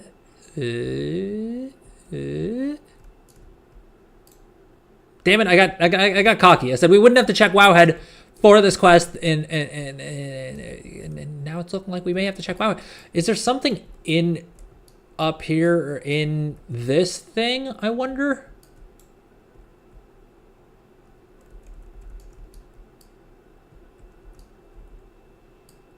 Could it be in the waterfall, perhaps? Mayhaps? All right, let's read the gosh dang riddle again.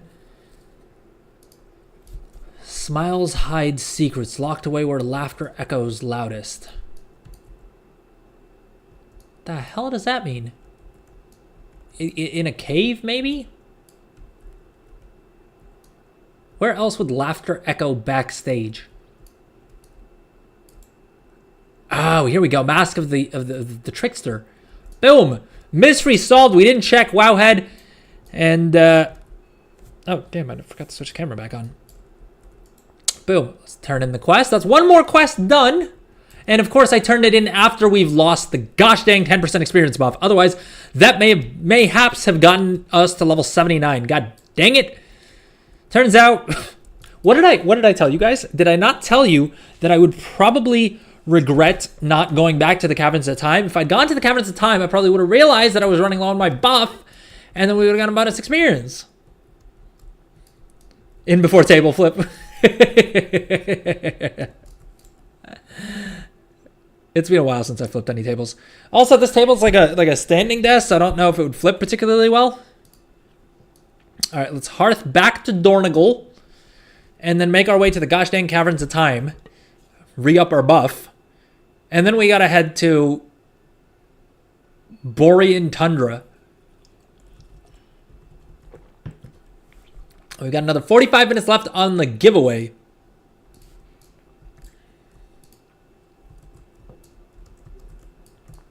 Boom. Do we have anything else in the mail? Nope. let's mosey on over to the Caverns of Time. And we got to complete the daily quest for the buff before we turn in the last the other quest that we completed. I'm saying it out loud so that hopefully I remember. Because let's be honest, there's a good chance that I'm going to forget it and then whine about that. Is anyone else as mindless as me when playing this game? Do you guys waste a lot of time getting distracted by nonsense the way I do?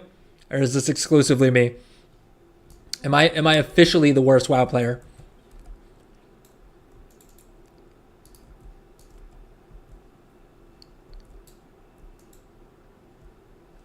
Celebrate good fun. All right, what is... We're at 44% completion. Now, no, ring the gong gives us some completion. But then the best way is like the pet thing and then running over and playing with the ball, right? Pet greeter. Let's pop that open real quick. Let's do Gizmo the Pure. Where's our mirror? Boom. Oh, I still need to do the Zoomies achievement at some point. I think basically you stand at this spot and then just wait for the quest to complete, basically. All right, while we're letting that run, let's take a quick little break, and I will see you guys back in a few.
All right, gang, and we are back and unmuted and completely out of frame because of reasons. But okay, and our quest is complete. So let's go turn that in. Let's go turn in the next secret quest. And then we still have a couple more secret quests left to go.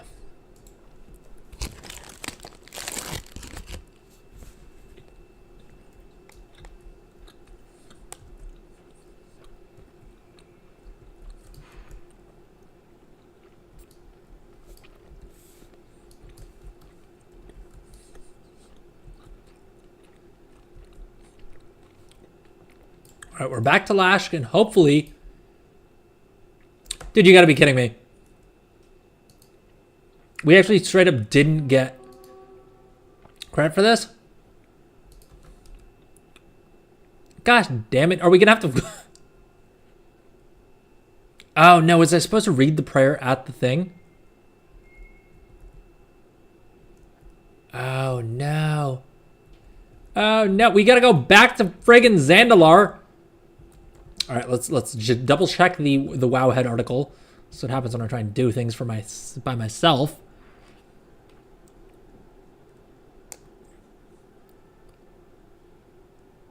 Damn it, we were supposed to use the wish in there.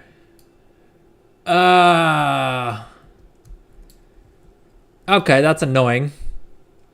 Should we head back to Zandalar? Let's hey.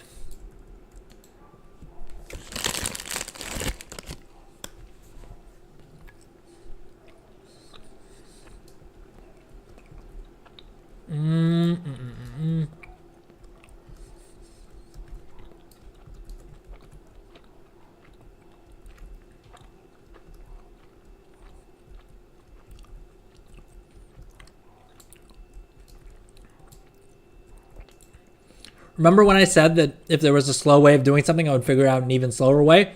Here you go. Turns out if you don't do the things that you're supposed to do when you're at the quest location that's super far off, and then you just port back, then you can fly back out there again and waste even more time that way. So in case any of y'all were looking for creative ways to waste more time, there you go. There's a freebie. Oh, this one's actually closer to here. Wait, is it in the right zone though? Oh, okay. It's not too bad. It's at least not all the way over in the hell is it called? Voldoon. 20 years. 20 gosh dang years I've been playing this goddamn game. Still can't remember the name of anything.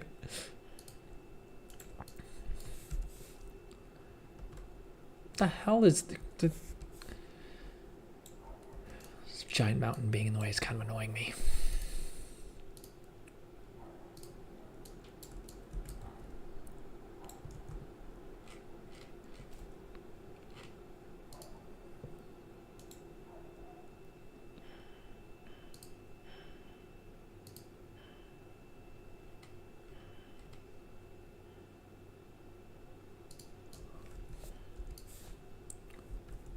Gotta fly around a gosh dang mountain to get to a turtle wedding. What are we doing?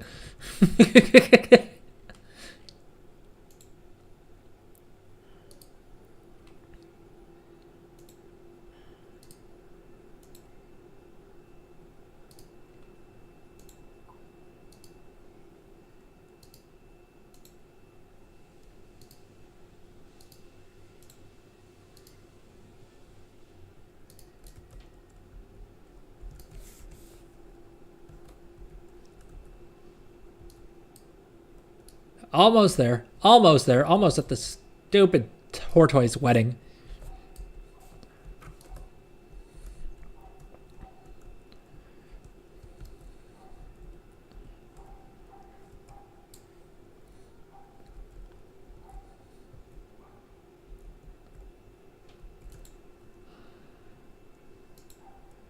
Okay, if we don't get quest credit this time, I'm going to be annoyed.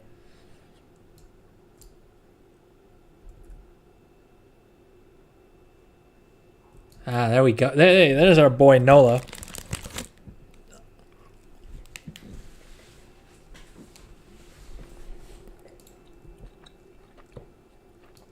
Although suppose I don't. Is there any way to tell with Tortolans whether they're male or female?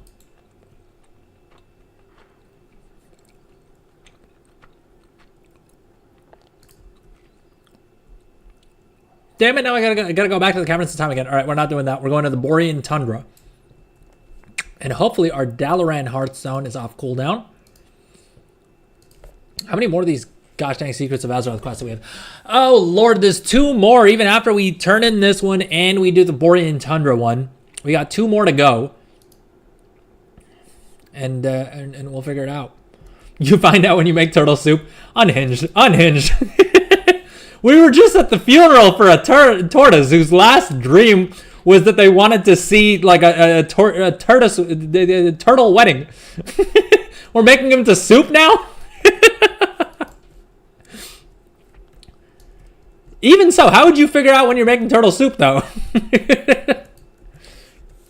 If it just has like a nuttier flavor? I actually Googled this because my parents adopted a tortoise that just like stumbled into their backyard. And so they have like we have like a pet tortoise, right? And we were trying to figure out whether it was male or female. And apparently, according to the vet, there's a whole bunch of they can do genetic testing to figure it out, and even that's not like fully accurate. At which point I was like, I don't know that I care that much, right?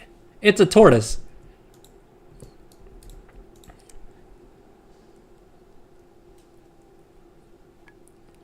Well, when you see the shell, you see what it's hiding.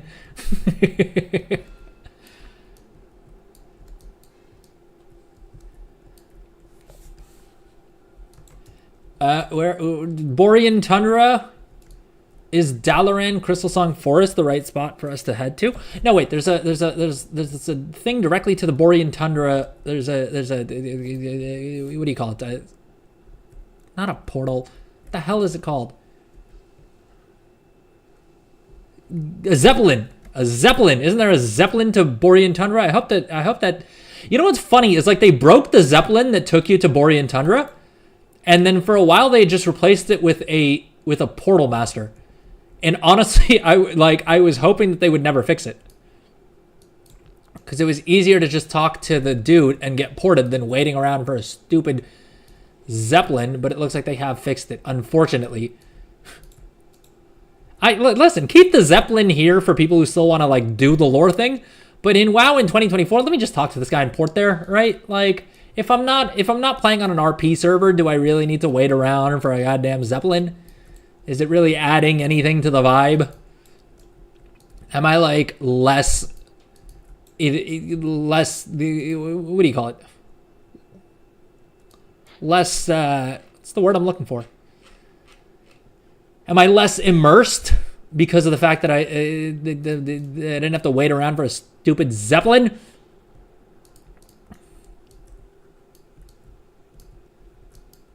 The hell is it? I also hate it when they don't have, when you can't like talk to the guy to find out how far away the Zeppelin is. This is driving me nuts. All right. Let's calm down. We'll spend this time to see how much gold we can lose with engineering. All right. Or potentially alchemy. We could also lose gold with alchemy. All right. Don't want to play favorites here. A lot of different professions out there. A lot of different ways we can lose gold.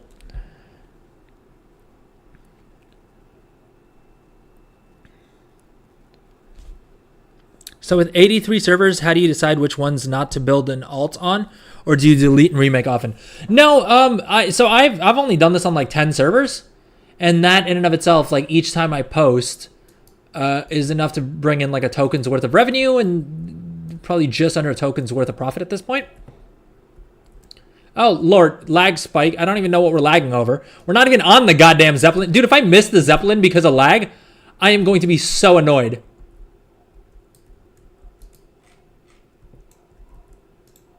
Is this guy lying to me? Does the Zepp actually show up? But yeah, usually what I'll do is like for whatever item I'm trying to sell, I'll see what servers make the most sense through like the Undermine exchange. and just pick a handful of servers for that. Yeah, it shows up. All right, I'm taking a word for it, Rubik's Cube. Is it supposed to take this long? Ah, there we go. That's our guy, right? Dude, if that Zeppelin docks anywhere but here, it looks like the Borean Tundra when it looks kind of frozen-y. It looks a little frosty, right? Boom. Okay, there's our. I still maintain that I miss when it was broken and they just ported me there instead.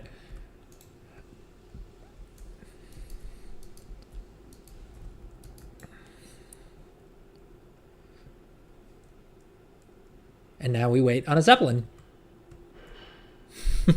But yeah, so what I would recommend doing in terms of trying to pick a server is probably just hopping onto Undermine Exchange and seeing it from there. Sorry, one second. I'm tripping out because how does Area 52 have 0 available Algari competitor's rifle? That does not sound right. That does not sound correct in the slightest. I have to imagine. Oh no! What the heck? The hell did Edge just talk me into clicking on? Okay, let's. Ah. All right, so it's not safe to use the enter button anytime you're using Edge. It turns out the one use that I thought that Edge would like, the one advantage that I thought using Edge would have is that it wouldn't end up like accidentally doxing me, but it turns out that it's doing its own little thing. Oh, never mind. I wasn't even sharing that screen. Close one. Close one, gang. Dang, you're... Dox myself.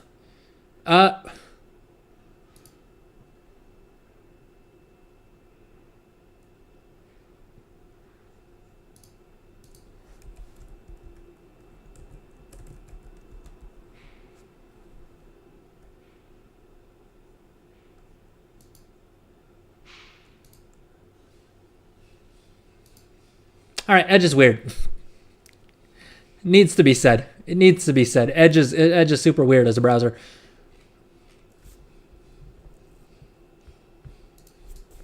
Oh, we reached our destination. We're in the Borean Tundra.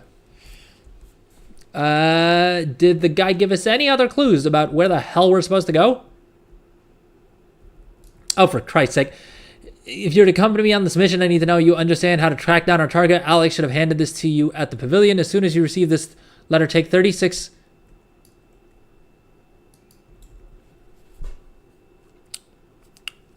So, if I'd read this item, it turns out there's a freaking port to Borean Tundra from freaking Caverns of Time. God damn it.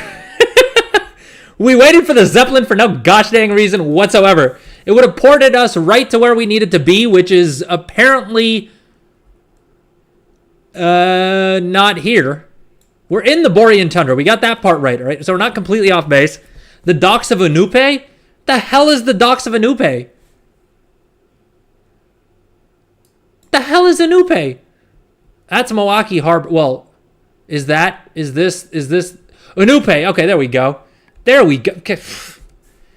Turns out reading quest text sometimes kind of underrated.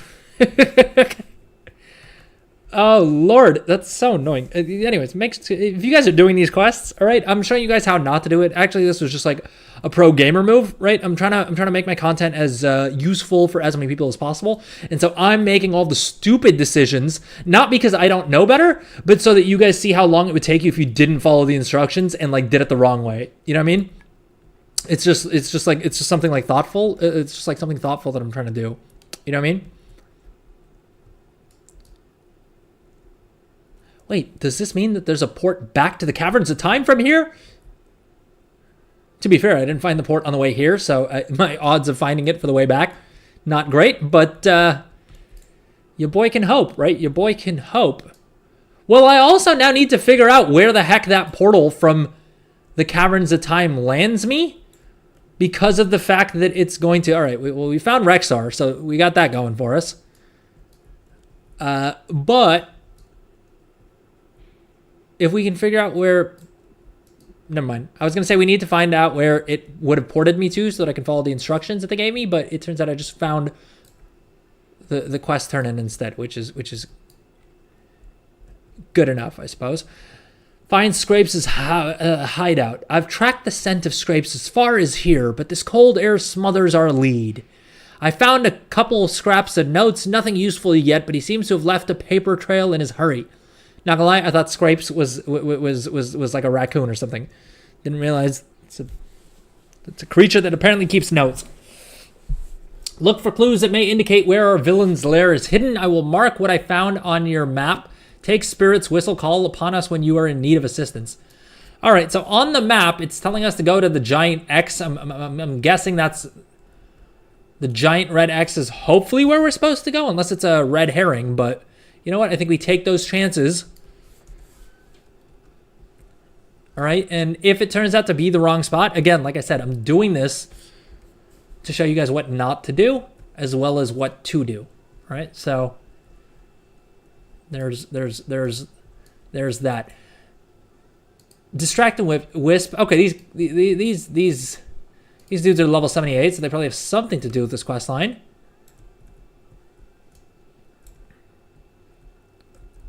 Doesn't seem to be anything down here, though. What are they distracting me from? Damn it. Add-on error. Call upon Rexar and Sparks? The hell? Spirit. The wind blows strongly to the east here. We must continue the hunt without Spirit for now. Does that mean we gotta go east from here? It didn't even give any quest progress, so I don't think this is...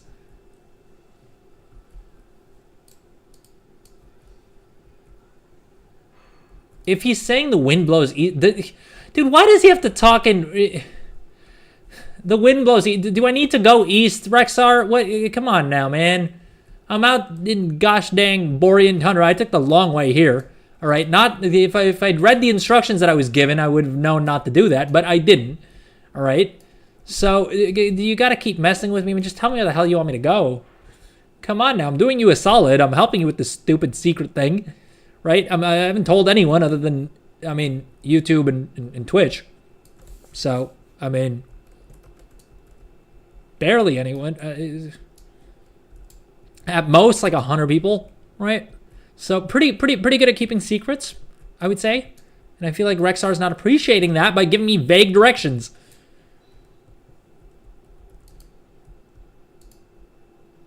Is there something in this hut? Torn note, even. All right, so we found one torn note, which was one of the clues. Shall we read it? Probably worth reading, right? If I can figure out which of these items it's relevant to.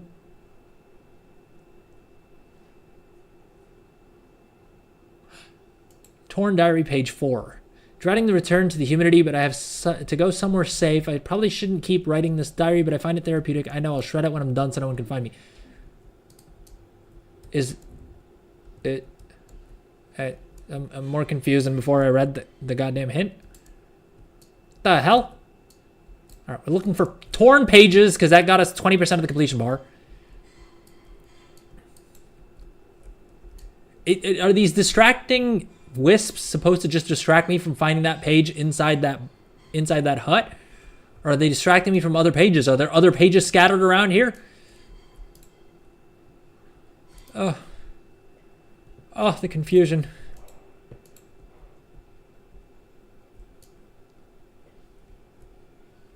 Well, he's still saying east. So I suppose let's head a little bit east. Maybe southeast? Does this wreckage have anything to do with the secret? Or is this just a tragedy that happened that's unrelated? Is this an unrelated tragedy or is it a related tragedy? I suppose that's what we're trying to find out here, aren't we?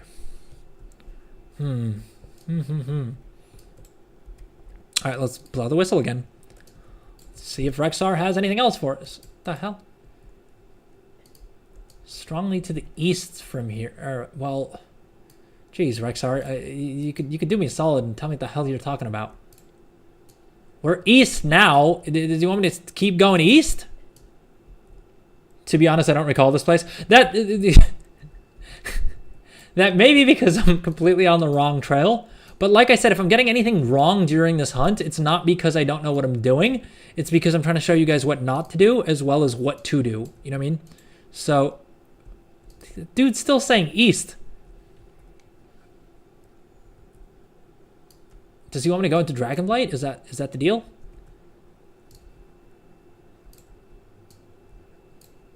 All right, we're gonna check around here if there doesn't seem to be anything going on. We're checking Wowhead. Because Lord knows we have like 3 other quests to get done. All right, it's Wowhead time. We tried our absolute best, right? Trails gone cold. Goblin vessel. Raxar. Fishing hut. What? I think I somehow managed to pick up fishing note number 4. Yeah, I picked up page 4 and somehow missed 1 and 2. 1, 2, and 3. Apparently there's another note in the bushes here. Oh, boom, there we go. Torn note. Why are some of these quest items and some of these not? Good lord. Good lord, Blizzy. What are we? So this hut, we picked up one of the notes and we missed another one? How? I spammed the interact key. Is it outside?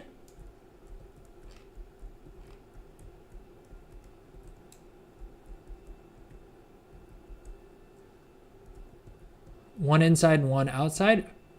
Well, I think we got the one inside. I don't see one outside though. Use torch. Good call.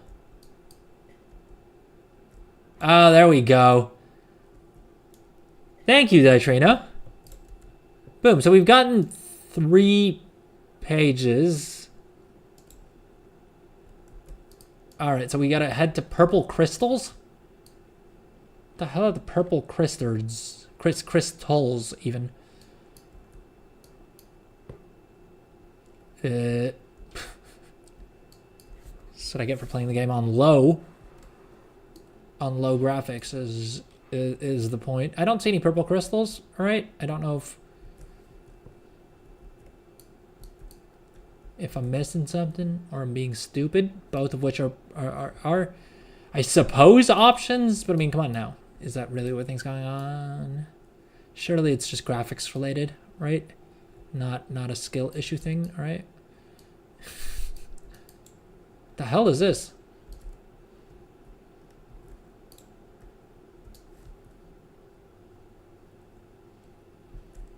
Back to Wowhead we go. Back to Wowhead we go. Glimmering pillar.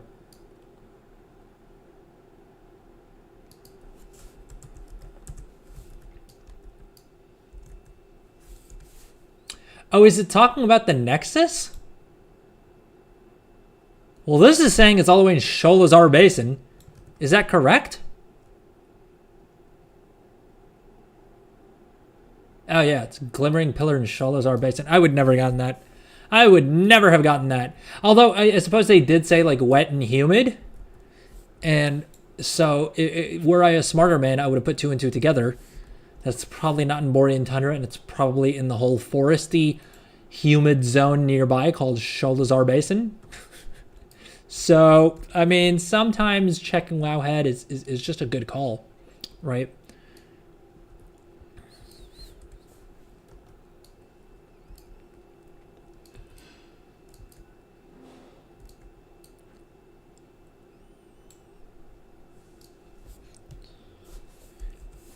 Oh, we overshot. Purple crystals. Purple crystals. Spyglass is aimed at the fort. I gotta fly over to the fortress now? What fortress? Is it the Ice Crown thingamabobber? Balagard Fortress in Ice Crown? Is that this thing here? Death's Rise. Why doesn't it...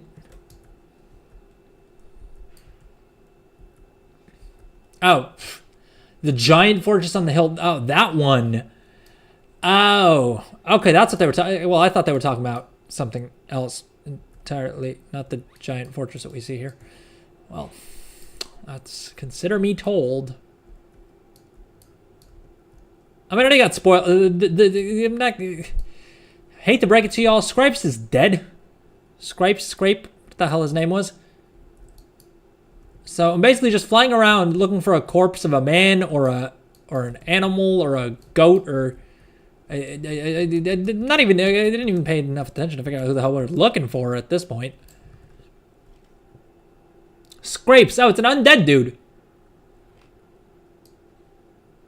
I've completely forgot that we've got to blow the whistle, quite literally. We're gonna be a whistleblower when we find the corpse. And I thought the corpse was gonna be up here, but turns out it wasn't. What the hell did this dude die? How did he even get up there? As far as I'm concerned, I'm one of the greatest explorers and adventurers in Azeroth, and I'm struggling to get to where this dude's corpse is. How the heck did this random fella manage to get up here and die up here? Scrapes' corpse is... I mean, at what point is it just rude, right? To pick a very strange place to die in at a certain point. Did he jump out a window? Like, what are we... Why is he in such a weird spot? Dude, if he's not spawned because we didn't...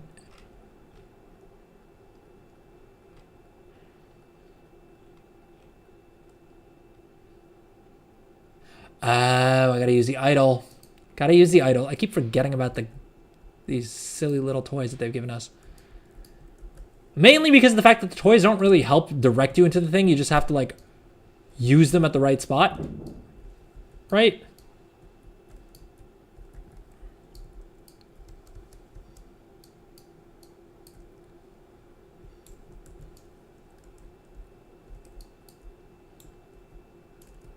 We've got idol and torch up.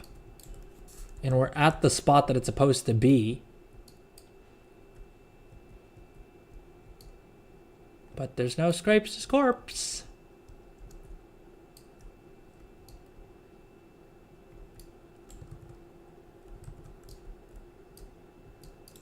Well, it says it's supposed to be over here. All right, let's blow the whistle. Oh, I blow the whistle and his corpse shows up. The heck? Okay, that can't have been supposed to work that way. I'm guessing it just phased me once I hit the little whistle thing. I think I know what happened. I don't.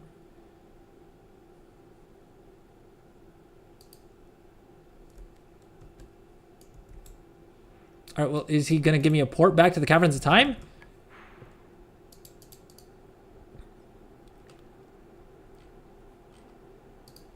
Oh, that was useless. A bird's tail. So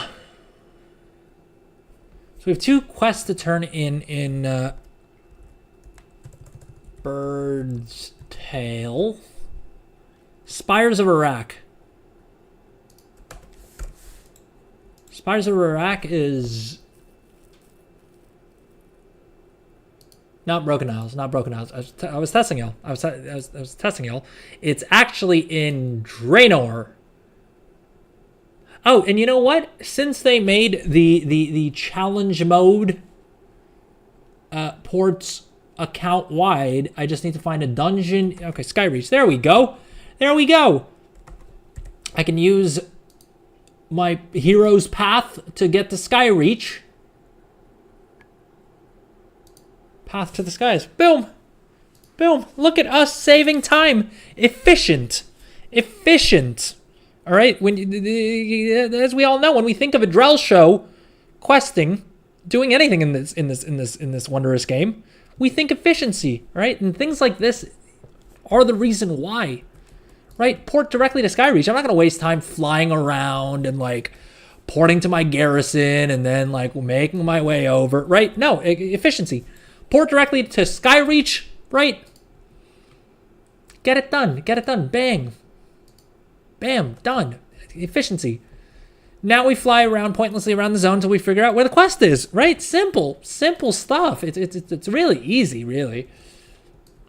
I've told many tales in my days, but my companion Percy has a tale of his own to tell. Where do you care to learn about it? I mean, not really, but I want the reward, so I'll read what else you got to say. I'll give you a clue on where to start. From there, you must find the clues that Percy has left behind to discover his story. You can have this feather that Percy left behind as well. Look closely and you may find more clues. Perhaps a bird of your own may help you on your journey. Is there a pet tied to this? I'm getting pet vibes. Decorated feather. This feather is being decorated with ancient Arakoa bearings. It appears to have fallen from a great height as some of the beads have shattered. All right, I have no idea what the hell we're doing. Were there more notes? Were a bird's tail, right? No, that's the last wish. Well, we've done everything with all them. That. Call Void Fire. Nope. Teleport us to Silithus. Nope. Lights Gambit play. But I don't think that's what we need. Shadow Curfew Journal. Don't know if that's relevant. A bird's tail.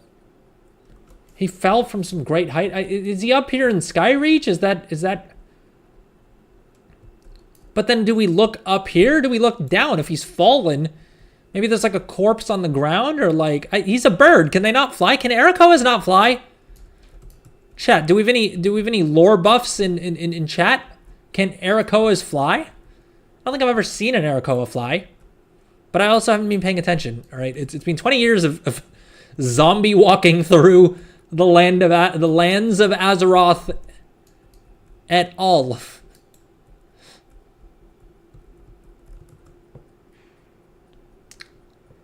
All right, hey, it looks like we're relatively close on complete accident.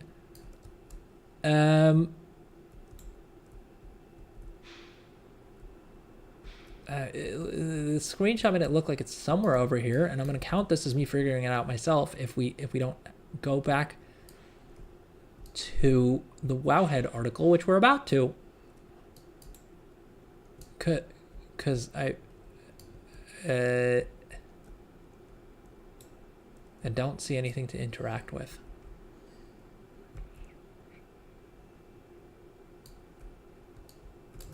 Oh, whoops, I accidentally opened the window. Guess we might as well copy the...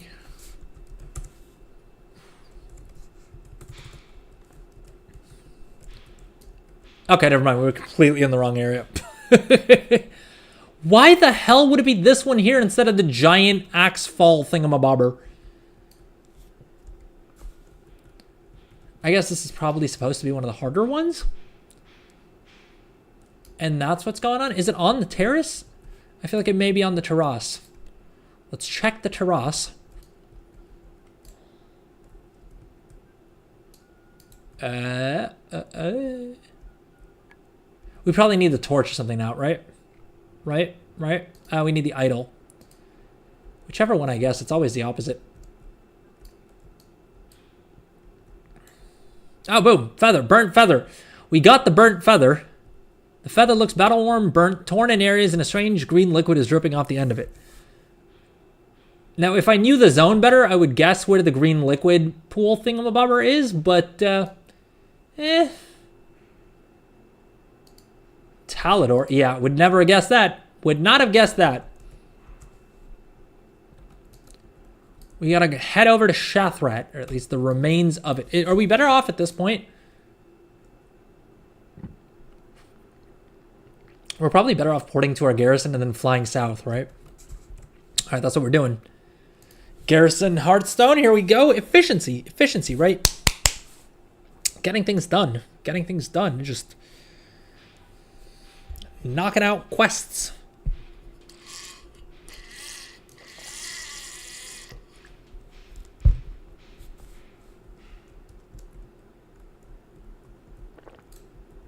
Am I capped on garrison resources? Nope. Let's grab them. Full garrison cash. Boom. Look at the efficiency. And we're flying north instead of south, which we don't want to do because we're trying to go south. Southerly. Trying to go southerly towards Nagrand. And then just past Nagrand over to Talador. All right, there's a plucked feather here. Now, did I get the coordinates off of Wowhead? Sure. Would I have figured this out anyway because I'm a great detective? Also true. All right, there's no way of knowing.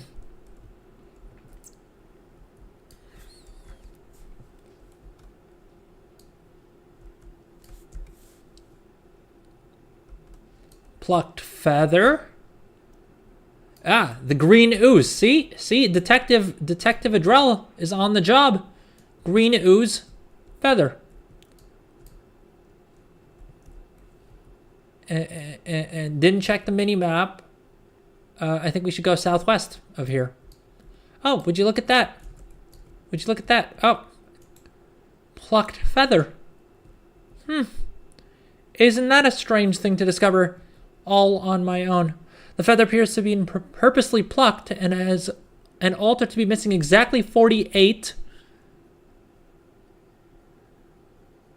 barbs on the left and has remaining 93 barbs on the right. The hell is that supposed to mean? All right, we're going back to Wowhead. I'm not even going to pretend this time around.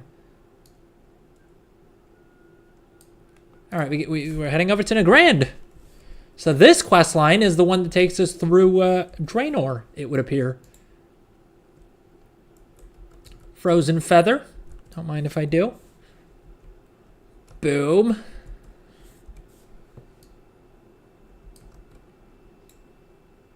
And are we going to have to fly higher or lower? I think potentially on top of this hill, maybe? Oh, another feather. Frozen feather. The feather is frozen and has a strange combination of scents: volcanic ash, saltwater, and engine oil. Frostfire Ridge. Next to the Horde garrison. And obviously we can't use our garrison port because we just used the gosh dang garrison Hearthstone a little while ago. Just like 3 minutes ago. All right, so we can fly back over the Zanger Sea and find the last of these gosh dang feathers. These Arakoas are making a right mess. Just leaving feathers all over the place.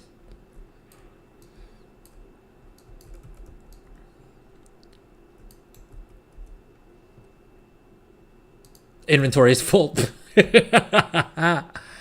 I should have seen that coming. Tie spray linen, bye-bye.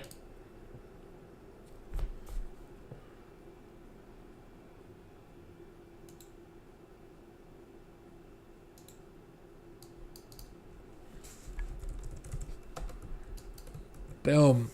Now what? Now what? Now where do we go? We got, what was the feather we got? Normal feather.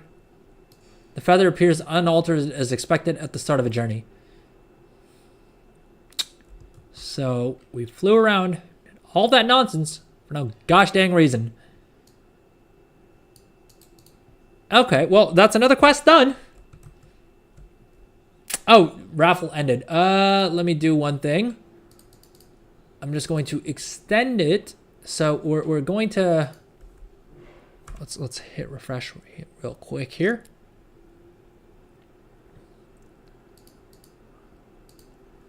All right, I'm reopening the entries, and we'll set a little timer. All right, you guys have until the time that I get back to the Caverns of Time and turn in all 3 quests to still enter. If you're entered on YouTube, remember you can enter on Twitch. If you're entered on Twitch, remember you can enter on YouTube as well. And if you guys want those 5 bonus tickets, please consider subscribing on Twitch because it really helps your boy out. And then also gets you the bonus entries to the giveaway. Right? not only today's Gummy Pet giveaway, but also to the Brutosaur mount the giveaway that we're doing tomorrow, and then all the other giveaways that we're going to be doing for the next month. I suppose this is the last month, right? So today is the best time to subscribe to get entered into all the giveaways.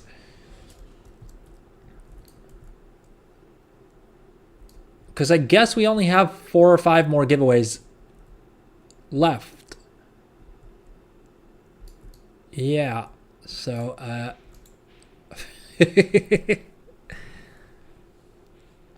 Minusko, welcome in. How's it going? Best of luck for the giveaway. And also, if you guys have any friends, guildmates, right, Discords that you want to drop a link to this giveaway in, I would very much appreciate it. I like the emoji or the emote.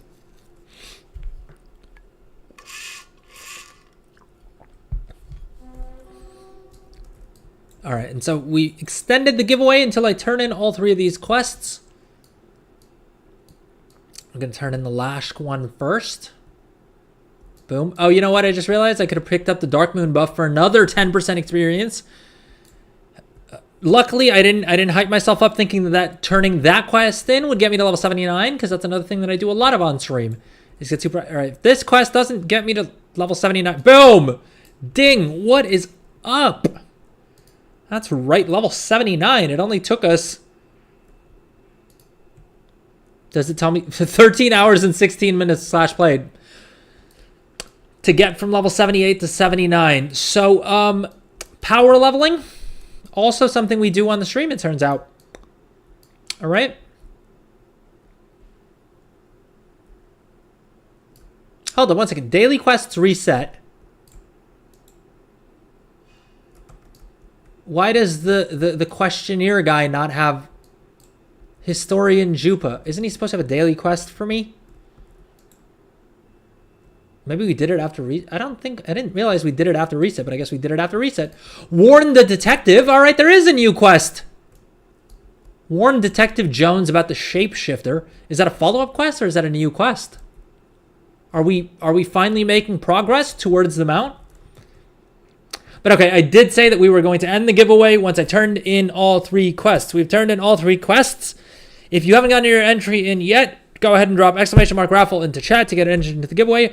Otherwise, I am closing the entries in 10, 9, 8, 7, 6, 5, 4, 3, 2, 1. Good luck, everyone. All right. Let's go ahead and pick a winner. World's worst drumroll. Boom, Maniska, you are our winner. Maniska came in right under the wire. Congrats, Maniska. Let me know whether you want the Gummy Pet or if you want... so these are your 2 options, either the Gummy Pet, which is this guy right here, or the classic brick tabard. No one's taken me up on the tabard yet, but hey, you could be the first if you so choose. But let me know in chat. Okay, perfect. I'll go ahead and get that code over to you. Let me just drop you a whisper so I remember to do it after stream.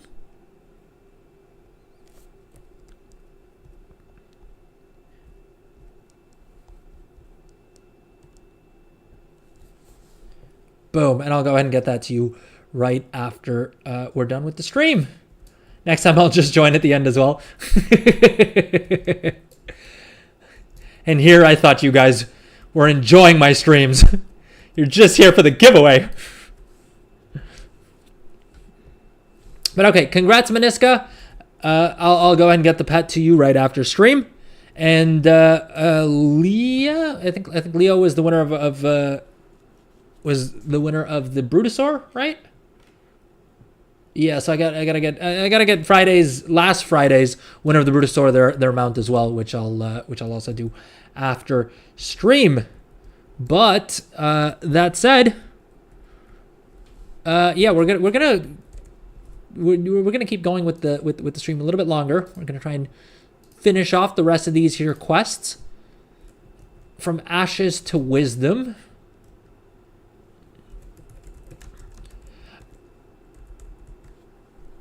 And so it's probably worth mentioning. If you didn't win today's giveaway, have heart, right? Have hope. We'll be doing another Gummi Pet giveaway next week. We'll also be doing a Bruto giveaway tomorrow. And yeah, for the next basically exactly a month, right? Jan 6th is when we're ending, so just over a month. We've got another month worth of Bruto giveaways and Gummi Pet giveaways. So if you guys didn't win this time, don't be too upset. You just make sure you come back. Make sure you're following or subscribed so that you get the go live notifications when we go live with the giveaway, and also so that you're eligible to actually win. I just lowered my chance on the Bruto though. Not really, to be honest.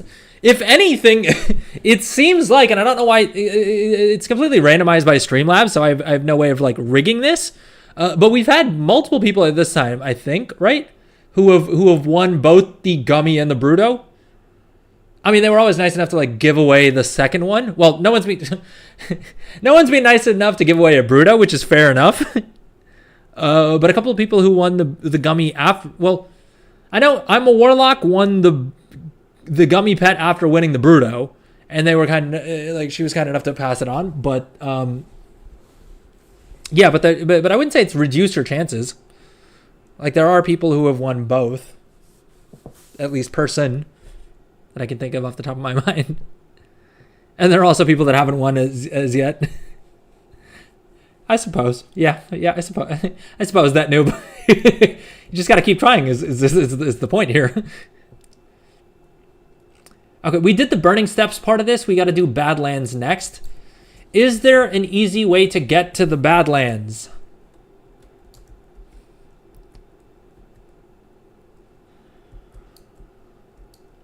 I even won the Bruto, but went AFK as planned so someone else would win it. Very sweet of you.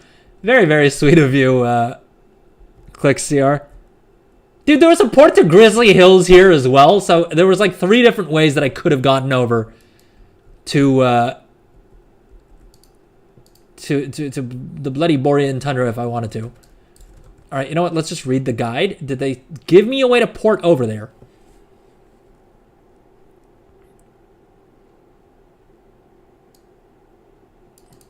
Why is it saying these are all the side quests, though? I'm getting the increasing feeling, the more of these quests we're doing, I don't think we're on the actual main quest line. We did the tutorial quest line. I know we're done with day 1. At least I think we're done with day 1. Although none of this is looking familiar.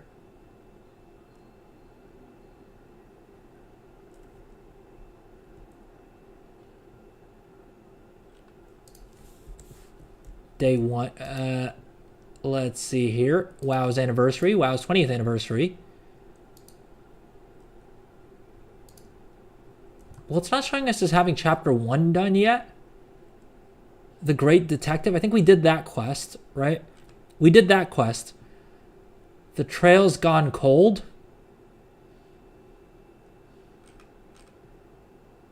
Okay, we did that one too. Warn the Detective is the next one we got to do.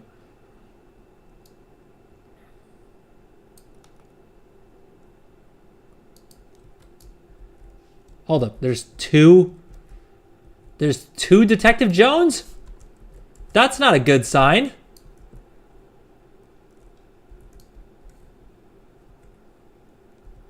Okay, it's the entrance here. Oh, no. There's 2 of them. Which one do we talk to? Athelton Jones? And Athelton Jones. They're both Athelton Jones. These secrets are so cumbersome, can't get myself to even start them. Yeah, well, to be fair, I thought we would get them done in like a stream, maybe 2. And now it's been like, I think we're on stream number 3 or 4, and we're still nowhere near the end, it doesn't seem. Because we're only on, at least according to the Wowhead guide, we're only on day 4. Which is not a great sign.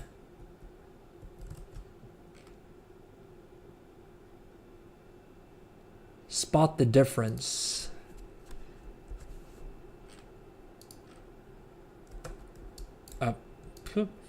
We gotta pick up the quest, it turns out.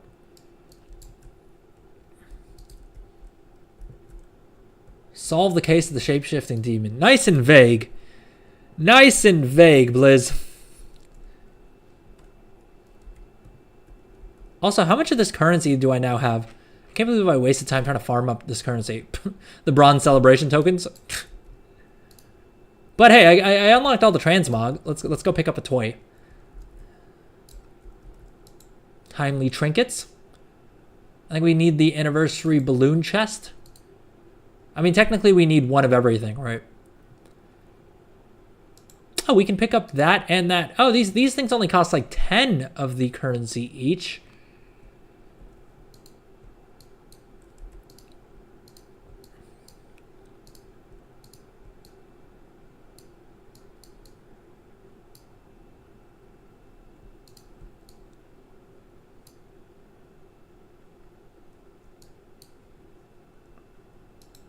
All right, let's pick up the back piece, I suppose.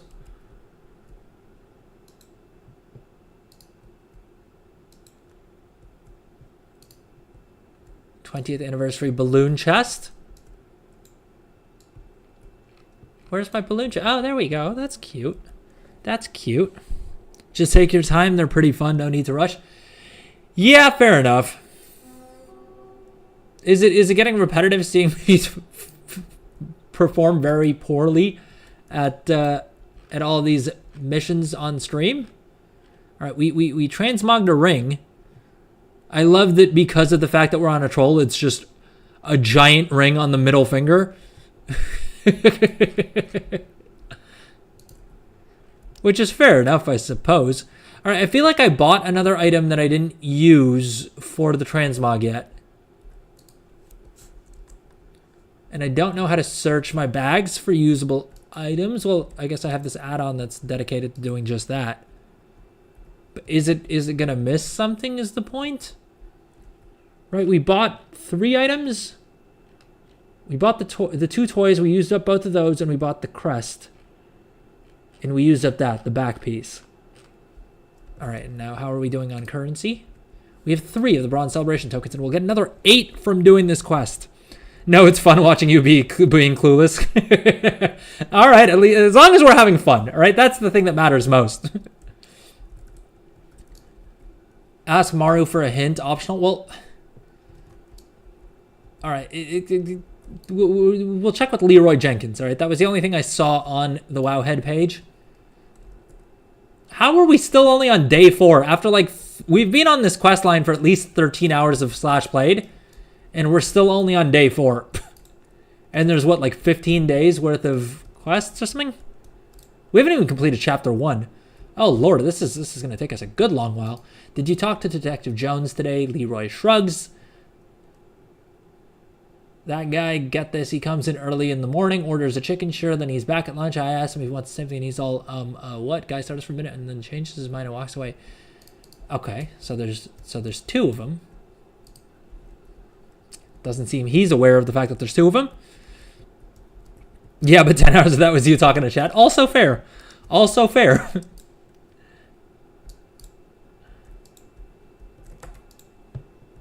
But then but to be fair, I then saved like 5 minutes by porting directly to Skyreach, right? And so that made up for a lot of the lost time, right? We're not considering that.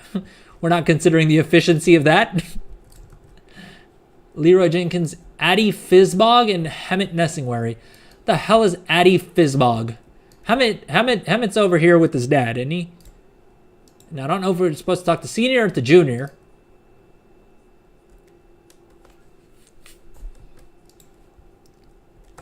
All right, seems like senior was the right choice. Junior's still worried about hunting. And now we're looking for Addy Fizzbog? Fizzlebog? The heck is that? Addy Fizzlebog. Yeah, there we go. There's our girl.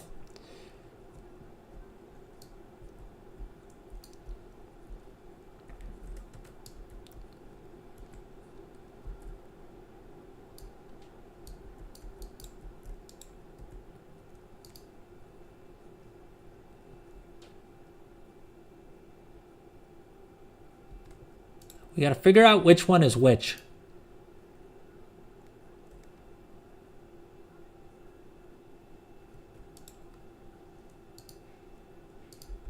No, I'm not sure. Come on now, Blizzard. What's with all the pressure?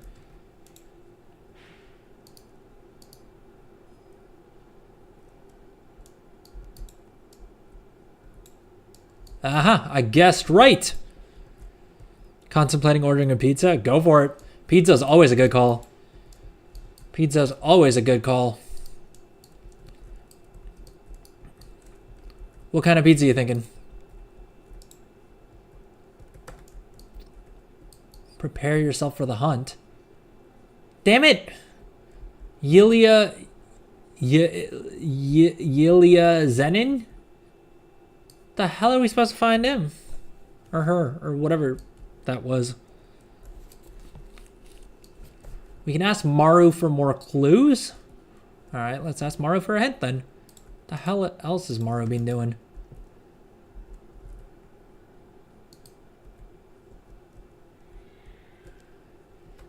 Damn it, of course we gotta use the idol. Should have figured that one out.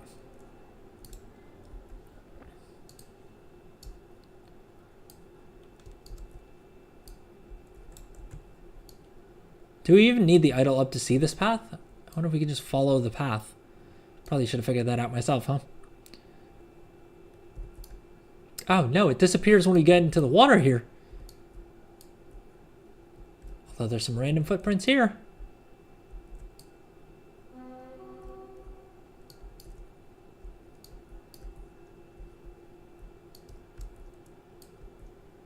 Well, there's more footprints here.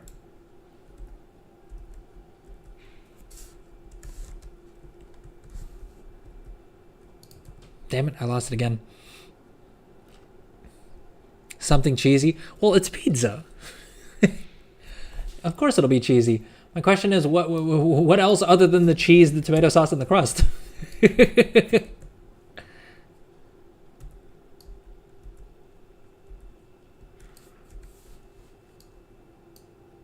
Okay, how am I this far off base? I'm not that bad of a detective, all right? The footprints clearly led over there.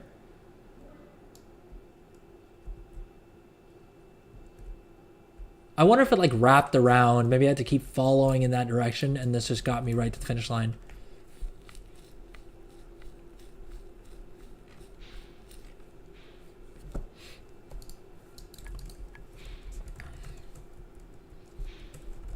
Button mash, button mash, button mash, button mash, button mash.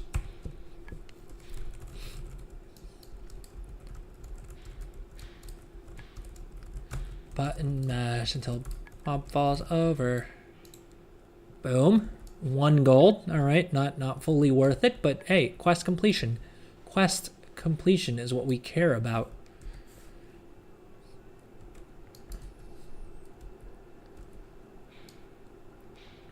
Believe it or not, pizzas without cheese exist. Well, I mean, there's there's the nut cheese, right?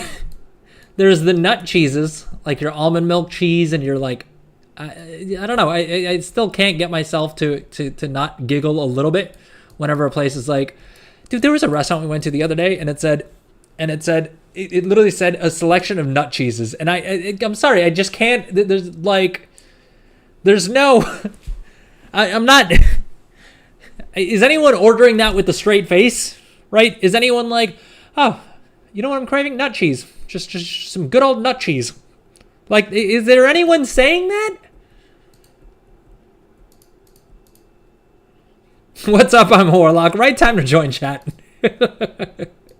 What's up? What's up? How's it going? A pizza without cheese is today recognized as one of the 3 official authentic Neapolitan pizzas and is called pizza marinara. Oh, I see what you mean. So there's just like no cheese on top whatsoever. Food historians trace pizza's origins to Naples, Italy in the 1800s, and note it wasn't until 1889 that cheese was added as a topping. Yeah, so there's this thing called the pizza effect that I've been like super fascinated by. And it's basically, I'm not sure how accurate it is, but it's basically the idea that like certain things become more famous when they're like taken outside of the country, and then they come back as like more, and then they're re-imported, and then they become super popular. So this is the Wikipedia article. It's a really interesting read, but so this thing claims that like The original pizza was, like you said, a simple hot-baked bread without any trimmings. And then it was after World War I that, like, in the U.S., it became like pizza the way we know it today. And then that got, like, re-imported back into Italy. Which, if there's any Italians in chat, please don't please don't kill me. But I'm just going off of what this Wikipedia article says. I haven't looked into it in more depth. I'm a warlock. Unfortunately, you missed the gummy pack giveaway. It was earlier in the stream. Yeah, we're doing the Bruto giveaway tomorrow. And then next week we'll be doing another. We'll be doing another round of the gummy pack giveaways next week, though. And basically for the next month, we still have another month worth of both of the giveaways that we're planning. But yeah, this is a really fun article to check out because there's some pretty cool stories in here.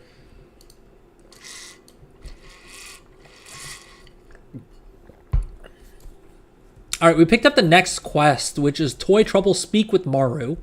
Simple enough. I think I figured this one out. Boom. Would you look at that? Would you look at that? Figured that riddle out all by myself. Hey, am I getting good at this or what? Ask Maru for a hint. All right, fine. Maru said to look for Yenu in the Dragon Isles. I should look for him in Iskara. We may as well just ask for the clue right now. All right, save ourselves some time. You know the big soup guy in Isakara? Is it Isakara? No, it's Iskara. All right. I was vaguely okay with it. Clap, clap, clap. Thank you. Thank you, that noob. Lessons learned. We gotta make our way over to the Badlands, don't we?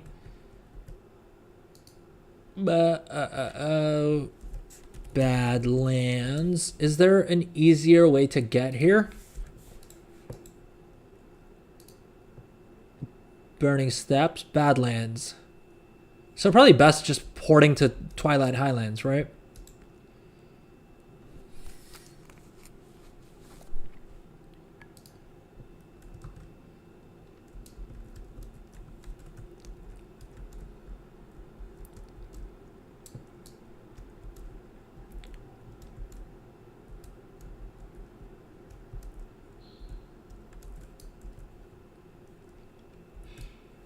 All right. Well, I think we can at least get ourselves one of the rewards on this stream. 20th anniversary. We have 2 quests left for this achievement, which will get us the Tricked Out Thinking Cap. Didn't we already get that from a quest? Tricked Out Thinking Cap. We already have this. Oh, is it the maybe it's a transmog for it? That's probably what the thing is, right? No, because that's this one.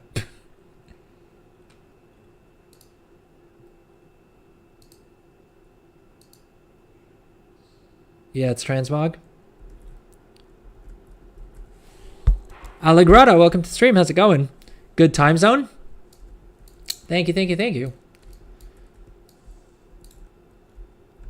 Is that because you're in the same time zone?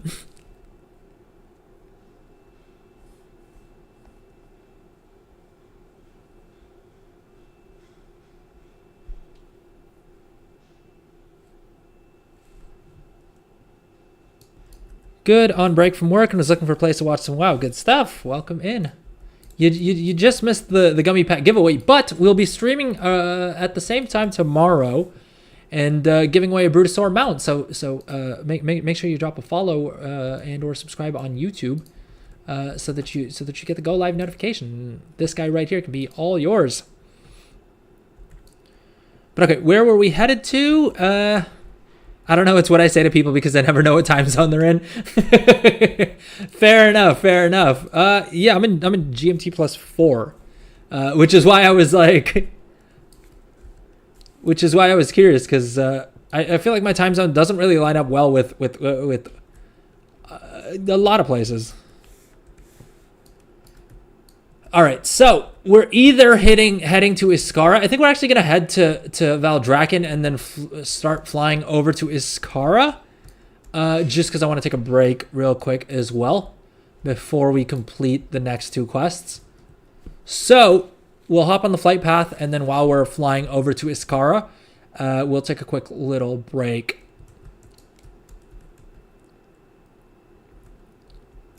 And then we'll just do Badlands later on, I guess.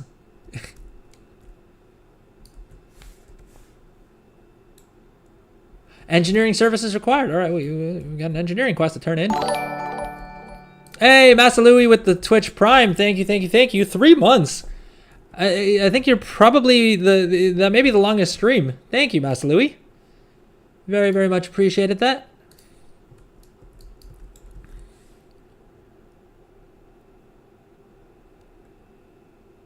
First sub as well. Jeez, thank you so much. I really need to get on and do the anniversary quests. Well, we've been working through them on stream, but I'm not gonna lie. I've been taking my sweet time with them. We're 13 or 14 hours into the quest line, but as Naughty rightfully pointed out, that is also because of the fact that I've spent most of that time talking to chat. So if you follow the Wowhead guide, you'll save yourself a lot of time. Also because of the fact that the first couple of quests, I was trying to figure them all out by myself with a little bit of help from chat. And so like one of the quest lines took me like 2 or 3 hours. Hey, that noob with the Twitch Prime. Thank you. Thank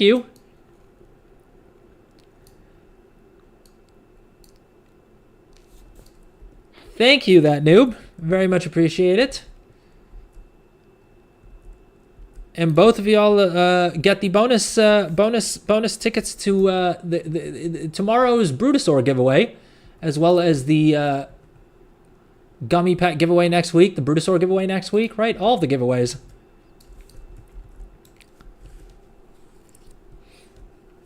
But okay, let's start our flight over to Iskara. Is there a quicker... Wait, isn't there the like, what are those portal thingies? Is there a faster way to get to Iskara is basically what I'm trying to figure out. Ask it. We'll hop on the flight path and take a quick little break, and then we'll come back and complete the quest line. All right, we're on the flight path. Don't have any idea how long it's going to take because apparently none of the 200 add-ons I have enabled show me how long the flight path is going to be. Thank you for the follow, Allegret. Allegrata? Am I saying that right? But okay, quick little break. We'll come back and finish off the next part of the quest line.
All right, we are back. Unfortunately, the timer is still not playing ball.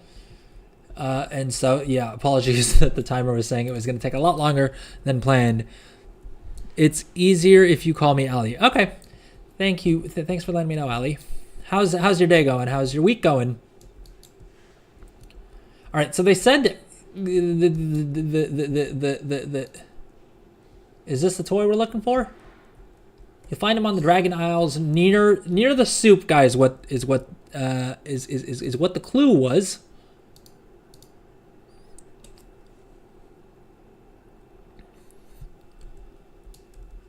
All right, so we're looking around here for someone who has toys. Leaky. All right, who looks sus?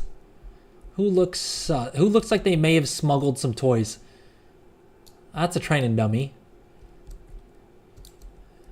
I'm probably gonna have to use one of these stupid toys, aren't I? Idle and torch both up. Is it phased again? Is it a phasing thing?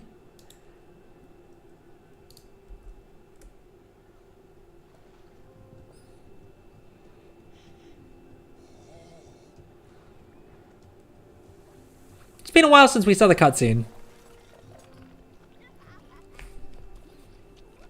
With my weird-ass transmog. All right, let's fix transmog real quick.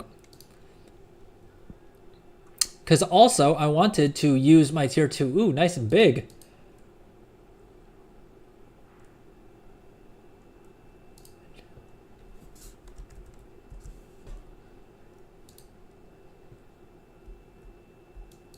Oh Lord, it's the idol despawning the NPCs on my mount again, isn't it?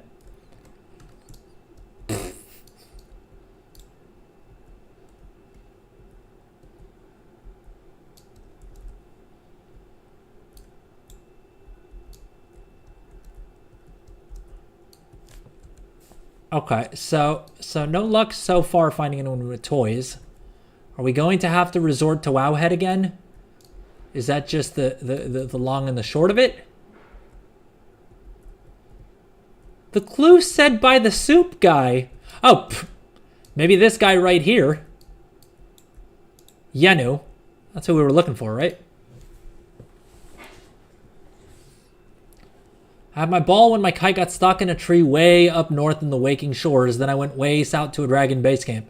Maybe I lost it there. Okay. Okay. So apparently, the greatest adventurer Azeroth has ever seen is now tidying up toys all over the gosh dang Dragon Isles. All right, where are those portal thingamabobbers? Do you know what I'm talking about? The ones that you unlock with like the Dragon Scale Expedition that like port you all over? Is this the closest pad thingamabobber? That's the way of it.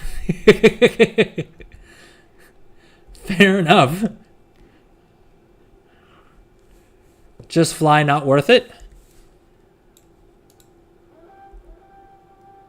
The hell are all... Oh, these are all the spawn points for the Jaredin cache. Because I was trying to get myself one of the engineering recipes on this dude last time I was in the Dragon Isles. Just fly, not worth it. See, the thing, Naughty, you got to keep in mind is that it's me, so we're going to be out of vigor for most of the journey here. That's why we have the Adrel show out of vigor little song that we do, right?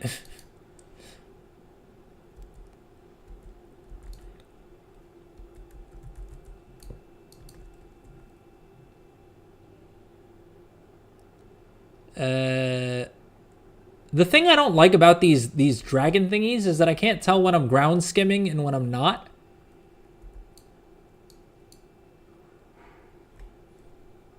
I use the flight paths here. Yeah, I'm thinking we may just do that as well. Or is it... I'm wondering if it's quicker to just port to like Hearth and then port to Valdrakken, but probably not, right?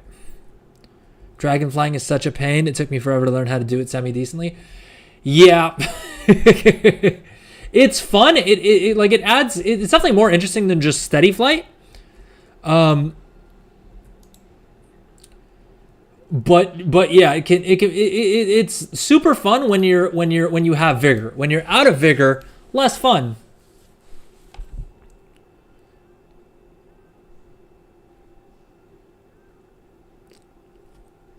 Odd there should be a blue outline when you're skimming the ground. Well, I have my graphics set to low, just because sometimes in the past, like previously, I used to stream with everything set to high, and it's like I can run more or less as many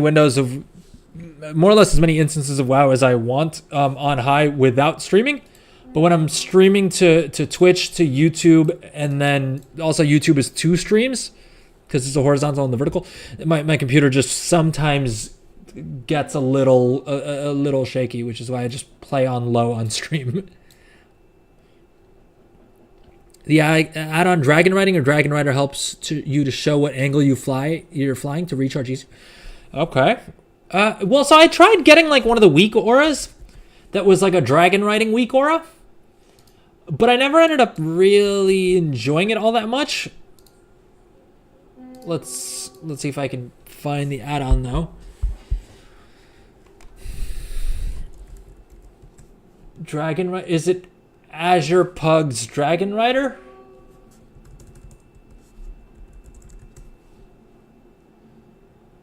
Skyriding / Dragon Riding Glider. Is this the one?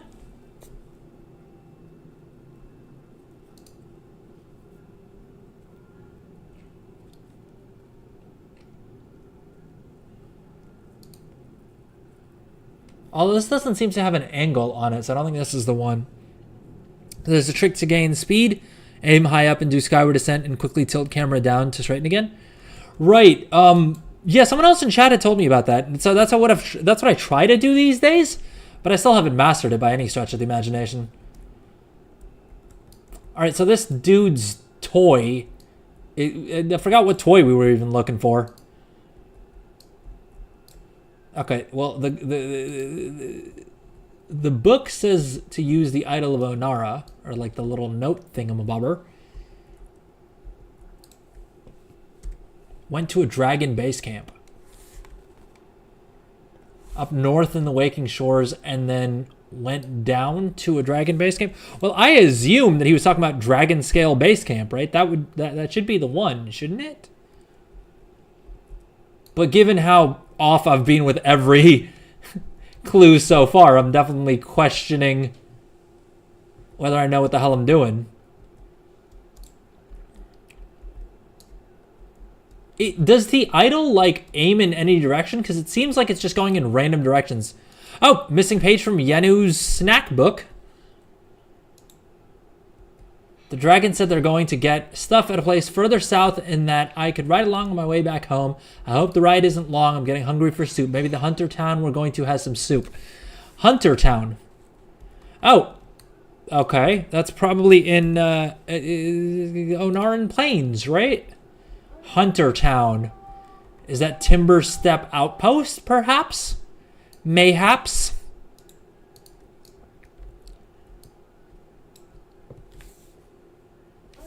Dragon Rider with a space in between.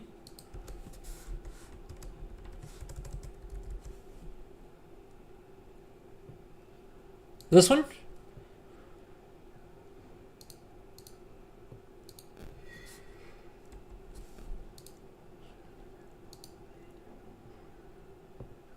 Oh, okay, this is what you mean with the speedometer? Oh, let's go ahead and download it. I forgot how many treasure things pop up on in the Dragon Isles.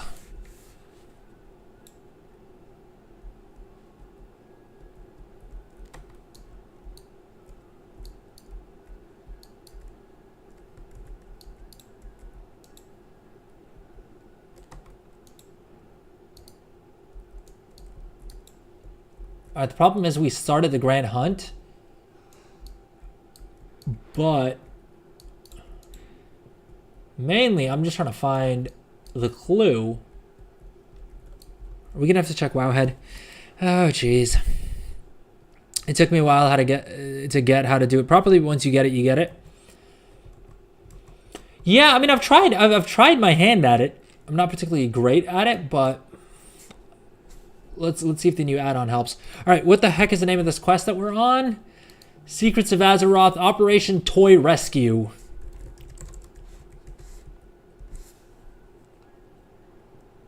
Yanu, missing note inside car. Inside cart. Yanu's ball is somehow still north of here. The heck did I... Oh, never mind, it's southwest. It's in Marukai?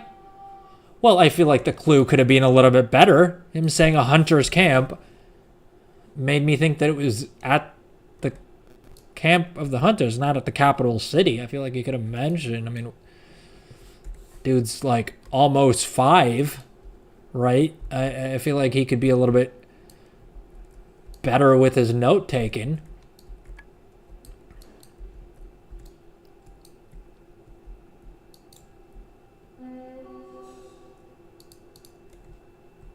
Yanu's ball.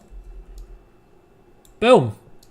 Turns out it was in the dirt over yonder. All right, that's one toy.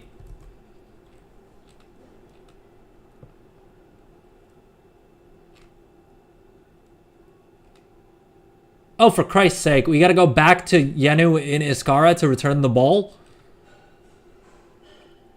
Oh, good Lord. Why can't we... Why can't I just find all the toys and return them all to him at once? Why must they make me fly all over the gosh dang world?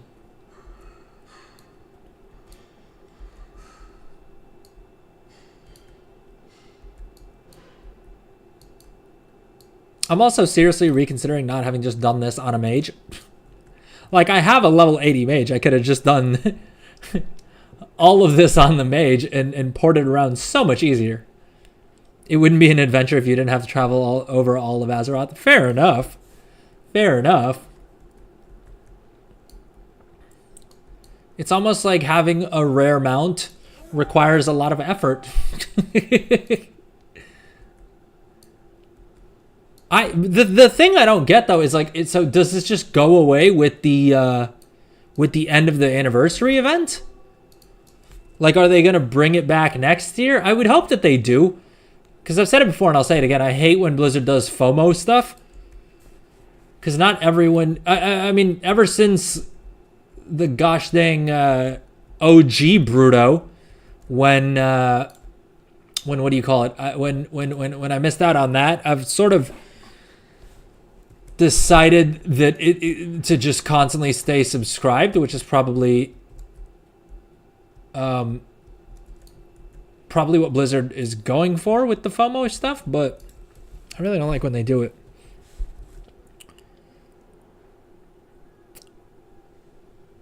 No worries, Maniska.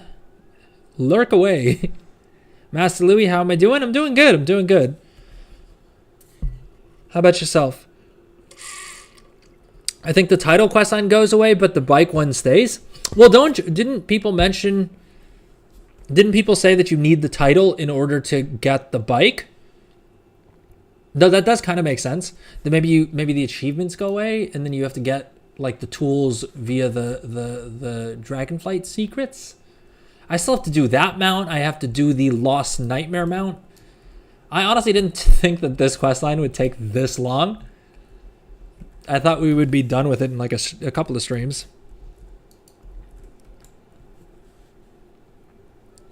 Since a blue post, sorry, Ali, so you recommend doing this on a mage? Well, I mean, doing it on a mage will just make it easier to port all over the place, right? Because like you got to figure, now that we've turned in that quest, the next step has us going to Dazar Allure. Now on my hunter, this guy, I'm gonna have to port. I'm gonna have to heart to Dornogal, port to Orgrimmar, and then port to Dazar Allure. Or realistically, I'm probably gonna use my Dalaran Heartstone just because it's easier to get to the portal. Whereas on my mage, I would have just ported directly to Dazar Allure. I have a pocket mage. Like, I do have a mage on my second account that I could log in and use her to port me to all the different places and save a little bit of time that way, but I'm lazy. Lazy in that I'm instead going to take the long route. So yeah, if my thinking was I would do it on this guy because this guy was level 78, and I was like, surely the quest line will be pretty quick and I can get him to level 80 that way because I want to get I want this dude at level 80 because he has engineering and alchemy, and almost certainly Undermine's gonna have a bunch of new like engineering and alchemy recipes, and so this is the perfect tune to take it to Undermine first, even maybe. But yeah, if the experience hasn't been great so far. I mean, we got like just over a level. You're probably better off just using a mage and getting around quicker is my thinking. Since the blue post mentioned that it's not a race, it's a marathon. The title is the one to unlock the bike. Don't think I can earn enough gold for a long boy? Wait, why not? Try doing the cross realm trading though, because I honestly think that is by far the absolute best way to make enough gold for a long boy right now. Mine/herb for 5 days straight, and you should be set. Jeez, that sounds kind of brutal. Profits are slim. Takes forever to make some gold, and I have no time for all of it. Lamau, praying I can finish the anniversary stuff. Yeah, so I mean that's what I like about the cross realm trading thing, right? Is that it doesn't really necessarily take that long, because basically you just spend like it's perfect for people who like have a job, let's say, and like have a little bit of time on the weekends that you could like craft all the items, and then during the week, just whenever you get a chance to like log in, you can log in, post all the items, and as often as you can, and the more often you're able to, the more gold you'll make. But I mean, the ceiling for that is like once a day, right? And then days that you have more time, you can just post on more servers.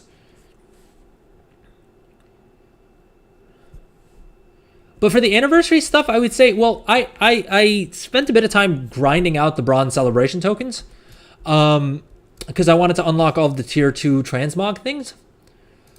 But it turns out that actually just doing this quest line alone, you do get a good amount of them tokens, so you don't really need to do it that, like, you don't need to grind them out specifically. Just doing the secrets quest line will probably get you enough of the currency to be able to do, like, to get most of the rewards that you want.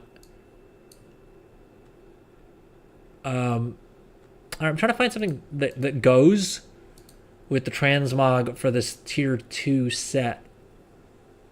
I was hoping that I would have a bow that works better, but not really seeing any. Do I have a crossbow maybe? Is there a Legion artifact that goes well?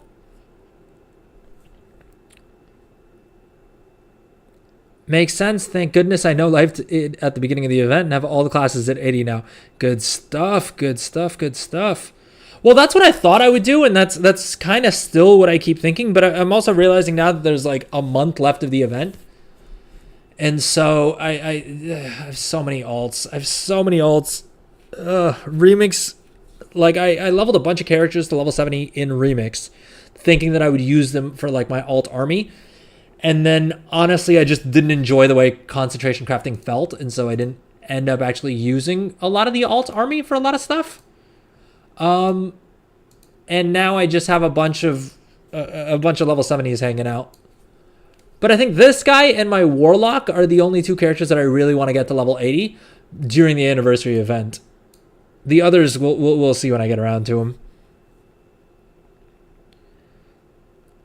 I can craft prof gear, I guess. I don't even know how long it takes to do all the anniversary achievement stuff. Yeah, the anniversary achievement stuff, honestly, it doesn't, after they nerfed it, it's not as bad.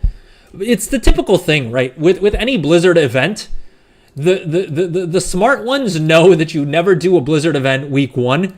You wait till like week 2 or 3 once they've nerfed the crap out of the event and made it super a lot easier, right? They always buff drop rates. It happened with Remix, it happened with Plunder Storm, it happened with this event, it happened with the War Within launch event, right? Like, it just happens with every single event.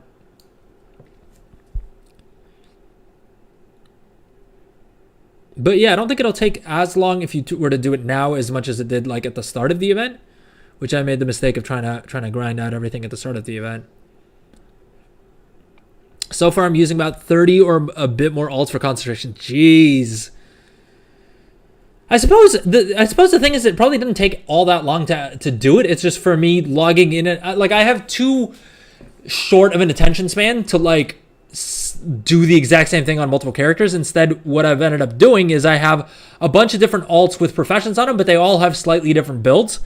And while that keeps it more fun for me, it's definitely less efficient in that every time I log onto a new character, I got to figure out, all right, is the thing that they're specialized in profitable? If so, what mats do I need to pick up? Do they need more knowledge points, right? Do they need artisan security? Do I need to get them a tool and stuff like that? Whereas for an alt army to work really well, you got to pick like a couple of items maybe, and then just have all of your alts have the same build or like very similar build so that you can just log on to them quickly, craft the thing, and you don't need to check your math on everything. So yeah, I'm definitely not set up for that, but it's definitely one of the better ways to make gold right now, or one of the few ways to make gold. Although I don't know, I'm always hesitant to say few ways to make gold because there's just so many random ways out there to make gold. Because even for this secret quest line, there's a bunch of pets. I don't know if we talked about this, but I opened this, I kept this article open to talk about exactly this. Like there's, I think, 3 pets that you need that you ideally need to have to do a bunch, like to make the pet battle part of the secret quest line super trivial. And basically you can farm them on alts. And so I'm sure you would be able to, if you can farm up these pets, level them to level 25, and then sell them on a handful of different servers, you probably turn a tidy little profit. I'm not sure if these pets are tradable. I think they are, but maybe not, because it does look like at least one of them comes from just pet battling. And yeah, so I mean, like that's another way to make gold, right? You can sell boosts. Like there's as many ways to make gold in this game as you can sort of think of, right? And that's just looking at like current expansion stuff, let alone if you go to, damn it, Lord, I forgot to save the transmog. All right, weapon. That's what we were trying to figure out. I think this is probably the closest we're going to get, right? Doesn't look great, but I think it's the best of what I have unlocked, right? I'm always surprised by how few hunter weapons I actually have for transmog, considering I played this dude for a long time. I sold one of the secret pets for 250k. Jeez, yeah, that's what I mean, right? Like, there's always creative ways of making gold. Heck, I think it was K-Chak who put out a video about using, well, I think he was using engineering, but basically every profession has a couple of items that you can craft in Dragon Isle, from the Dragon Isle version of the profession. I'm sure bags are great for that, right? Like things that still are valuable in the current expansion that aren't tied to the whole thing. Massively, we have some 70s for my alt army, but setting up the army costs 40k per alt or something. So 10 characters would be 400k just for enchanting, and I don't know if they can earn it back plus profit before January. Yeah, 40k per alts is really high. Tailoring would be cheaper to set up than that, because when we did it on stream a couple weeks ago, it was like 20k, right? And I think prices have probably gotten even lower at this point. And so you can probably level up tailoring pretty cheap. I don't know if there's much gold left in like spell threads, but there'll be there'll be gold in the cloth cooldowns, or at least there should be. Last time we checked, there wasn't a whole bunch of gold, but there was a little bit at least, and at least it's pretty cheap to set up.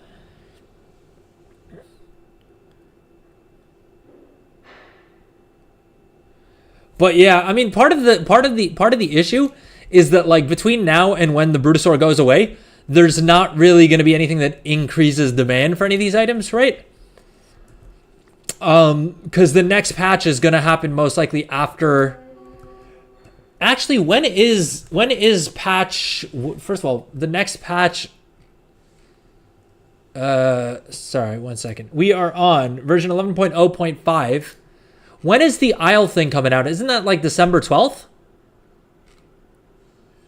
Siren Isle. Siren Isle is December 12th, isn't it?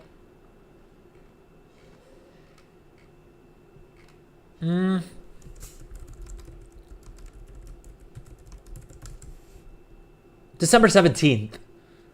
Okay, so, I mean, December 17th, we should see a little bit of a bump. At the very least, you know that ring enchants are going to be profitable. Or hopefully are profitable. Although, that said, you end up with the same thing where, like, because of the fact because of the fact that we're all thinking ring enchants are going to be profitable, because of the fact that they're giving us that, like, new ring that everyone's going to want to equip, that's according to Blizzard, at least, is going to be BIS for for a lot of classes.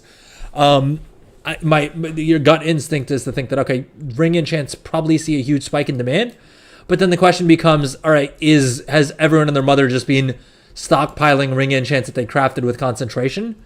You know what I mean? So I wouldn't go too deep into a market like that, but I mean, yeah, that's the only sort of like path I can think. That, like, even with the stockpiles and stuff like that, ring enchants may still have a little bit of gold on them, but then figuring out which ring enchant you want, right? All that fun stuff is a science, is like an art in and of itself. You know what I mean?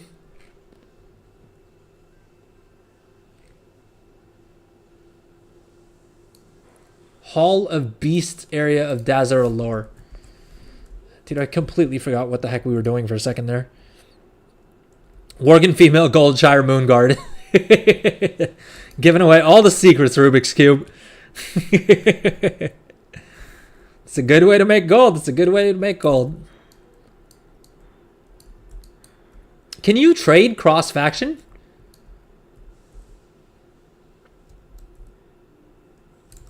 Wait, where did we say it was? In the Hall of Beasts area. I don't think that's in the Great Seals, is it? I don't know why I'm saying it so confidently, like I have any idea what the hell I'm talking about. But hey. You can in an instance. Ah, okay. So, mana-proof link. Oh, is this for the pet battle? Is this like portals that you unlock from pet battling? That's kind of cool. I didn't realize pet battling could get you like ports to different areas. Is that still in the game? Or was this just back in BFA you could...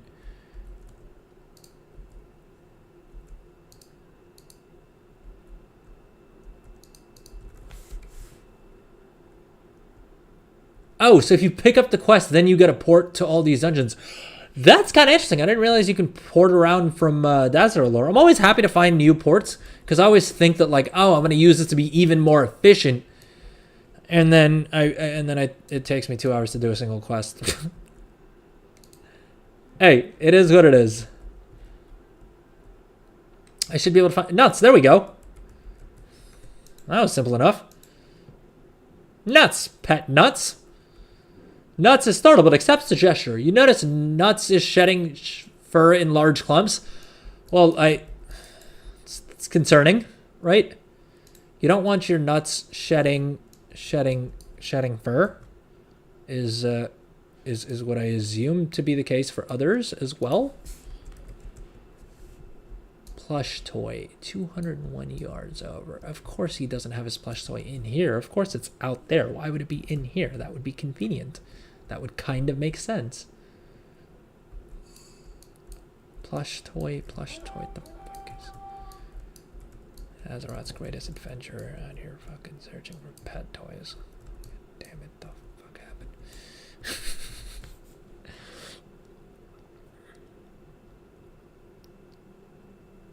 I need to unlock pet battling dungeon teleports like to Stratham. Ooh, to Strat would be convenient. Because otherwise, right now, you have to, like... If you're Horde, at least, you'd have to port to Silvermoon? Right? You'd port to Silvermoon, I'm guessing. And then, like, fly down to get to Strat. I guess having a portal directly there would be kind of nice. It is. I just did 2 pet dungeons for the first time. The thing is, I've wanted to do the pet dungeons since they launched them. But anytime I've looked into, like, how to actually do the pet dungeons, I think I attempted them back in, like... When did they drop pet dungeons? It was a long while ago, wasn't it? And I think I tried doing one, and then I, like, ran out of level 25 pets very early on because I hadn't, like, planned the whole build. And then when I looked at the articles, you need like 30 different pets and their species and this, that, and the other. And it got all complicated. And I was like, okay, this is too much work to figure this out. And the same pet dungeon teleport works from Legion Dalaran as well. Oh, I thought it's only in Dalaran. Is it just Dalaran and Dazzler Lord that they added ports from? Because it's been a while since they dropped like a new pet battle dungeon, right? Or am I mistaken and I just haven't been keeping track? Because there are quite a few pet dungeons, aren't there? I mean, there's at least like 5 that I'm seeing here. And I wonder if they've done any more. It's the normal Dalaran to know which one, but one of them has the same teleporter and the main cities of BFA have them as well. I see. We didn't find this guy's freaking plush toy, did we? 8 yards away. For Lord's sake. I'm running out of exasperated things to say, which is new for me. The hell is it? Do we need like the torch or the idol or some shit? Plush toy. I don't see flipping plush toy.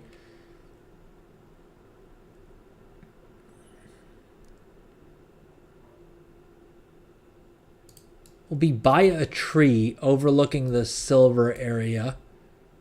By a tree. Well, we're next to a tree. Could these instructions be any vaguer?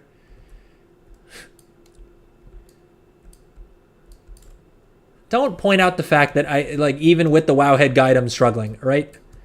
Ah, there we go. It's up in the tree. See, I found it. It's not a skill issue, all right? All right, maybe a skill issue. Maybe a skill issue, all right? Maybe. But I say, you guys don't say, I say it.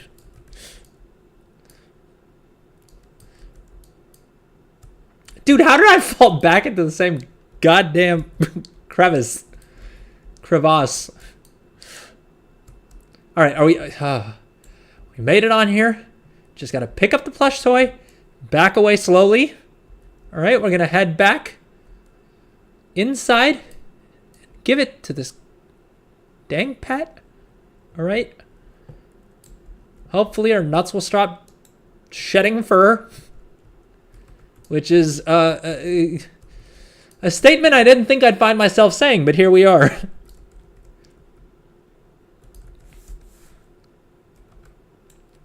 All right, what's next? Get me secret hunting, figuring everything out. All of the toys have been found and returned. I should go tell Maru.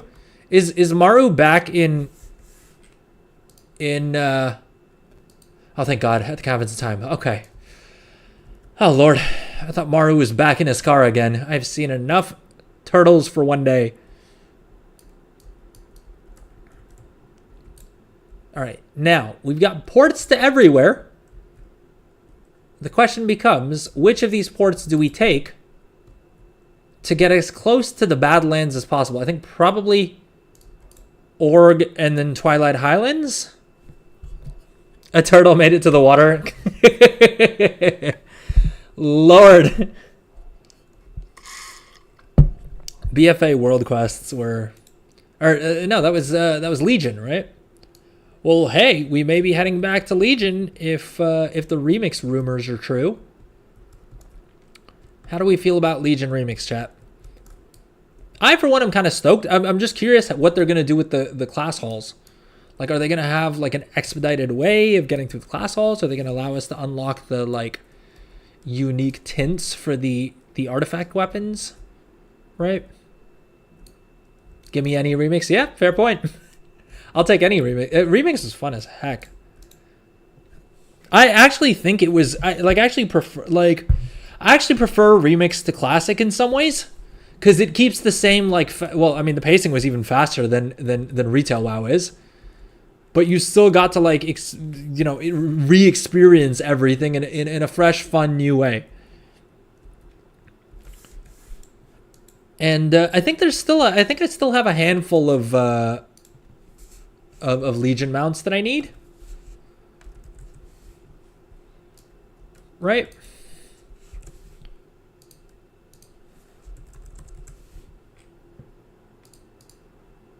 Expansion. Legion only. Oh, dude, I'm so close to Rat Stallion. I forgot about this. I was casually grinding this out. The hell was the thing that I was... Oh, right. You can only do like a couple thousand at a time. I thought I was a lot closer than that, though. I'm not going to lie. And we're in the wrong zone. We're in the wrong zone.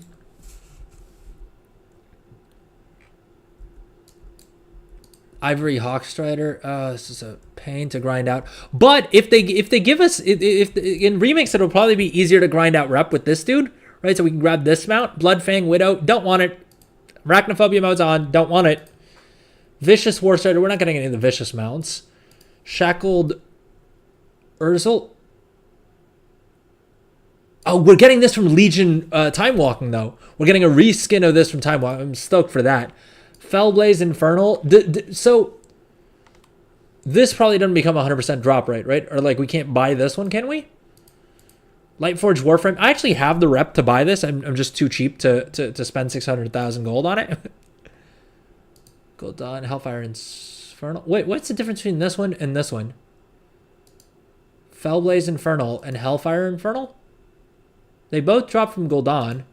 Is it one's the mythic and then one's just like a random drop on any difficulty? I think that's the thing, right? Glory of the Legion Raider. Yeah, so these are it's the class mounts mainly that I don't have. And then some of the like rep rewards.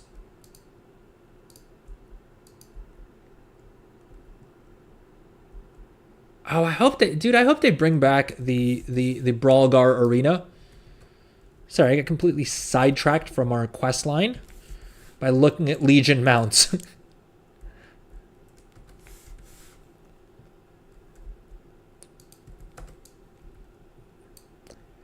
This time I'll boost from the moment I got my first cloak up. Ka-ching. That's a good call. That's a good call.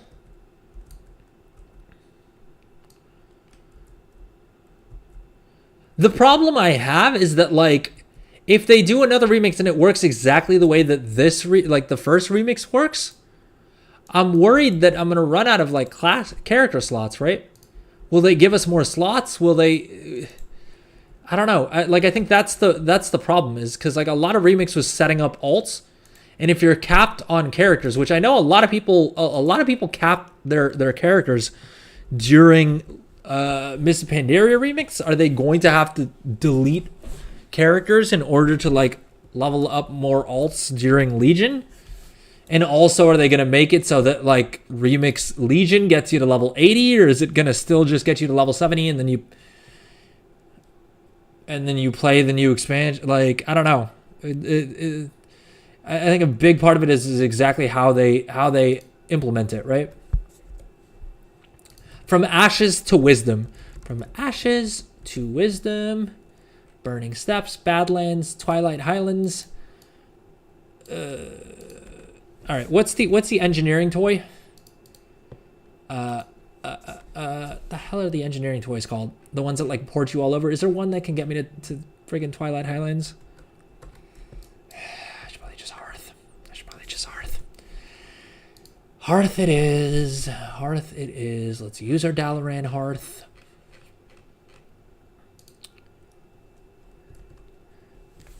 Probably to 80 again.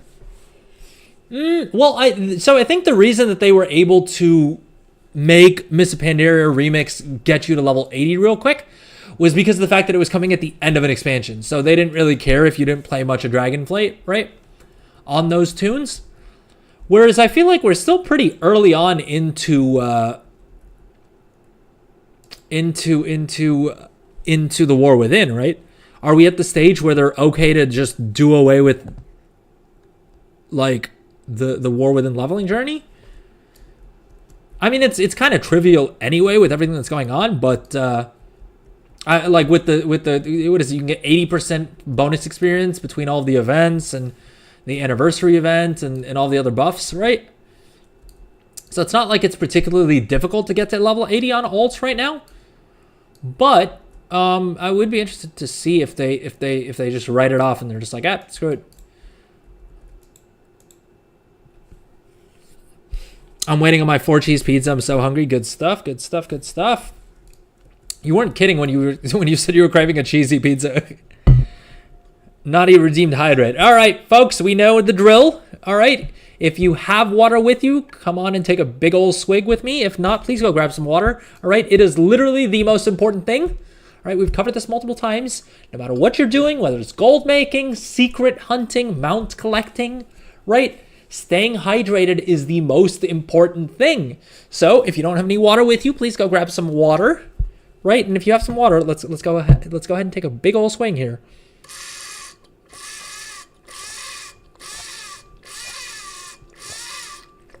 Also changed up my water bottle because the other one was annoying me because it wasn't keeping my water nice and cold. And the thing that kind of sucks about this one is that I can't take one big swig. I have to take multiple little swigs, which is also not preferable. So I think I'm just cursed to deal with water bottles that I don't enjoy. But we'll work through it. All right. I've had 3 liters already, but took another sip. I'm working and I got my vanilla Coke. Good stuff. Good stuff. I've never been able to get into vanilla Coke. I've tried. I have. But, yeah, I don't know. Something about... the thing is, when it comes to, like, Coke, Diet Coke is the GOAT for me, hands down. Close, I would say, like, second place. Well, I do a lot of Diet 7-Ups as well. But that's because they don't have caffeine in them. And so that's my go-to for, like, dinner, right? To have with dinner. But if you guys haven't tried the marshmallow Coca-Cola... one of the few crossovers that actually kind of works really good. I don't know if it's still available because I think it was like a limited edition thing. And that's marshmallow as in the DJ, like with MELLO, not like a marshmallow flavored Coke.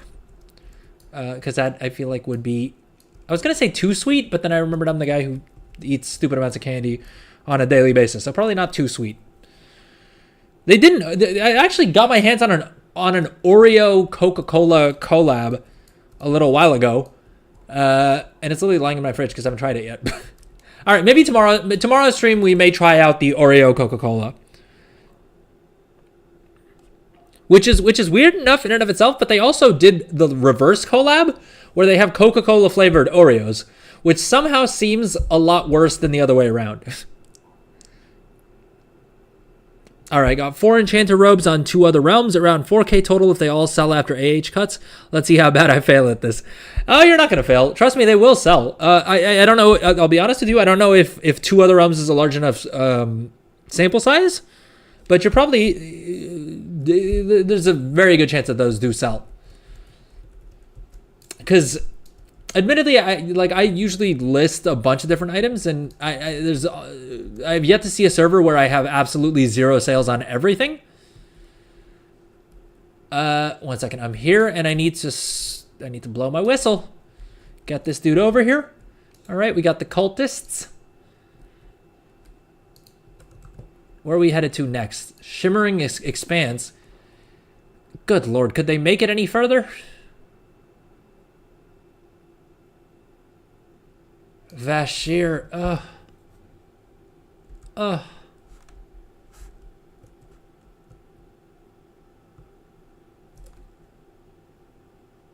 I'm thinking if I port myself to the flippin' Shimmering Expanse all right, let's do this. Let's check engineering.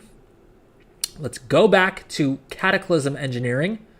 Let's figure out what the toy was called back then to port us all over the place. Was there one in I don't think there was one in friggin' Cataclysm, was there? Devices, Nomish Gravity Well? Nope, that's not it. That's not it. Voltite C4M backpack. That's not it. So there's no toy. There's no toy in Cataclysm that can get me to Vashir. Is there any of our other toys off cooldown? We can Hearth. What am I not thinking of? No, we're probably better. You know what? We're probably better off going east to. Oh no, I don't think this dude has done the quest to unlock Vashir. Uh-oh. Are we gonna have to do the quest to unlock Vashir? I don't want to. Is it long?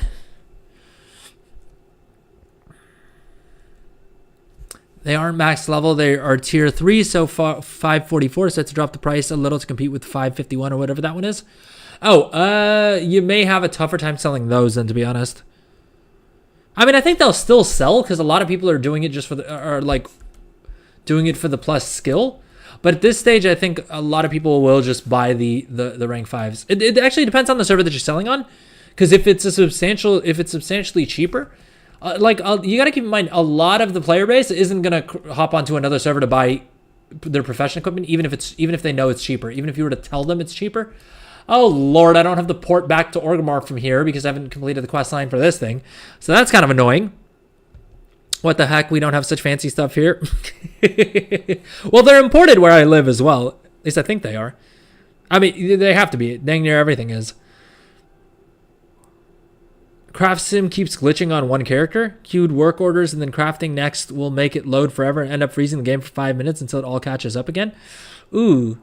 You know what may be happening is it may be because you have sub-recipe optimization checked either here or on, where is it? In the recipe scan under this.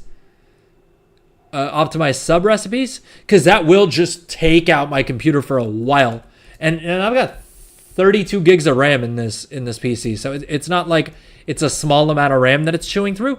Even with 32 gigs of RAM, it'll still lag to all heck. Like it'll freeze up my game client for a long little bit.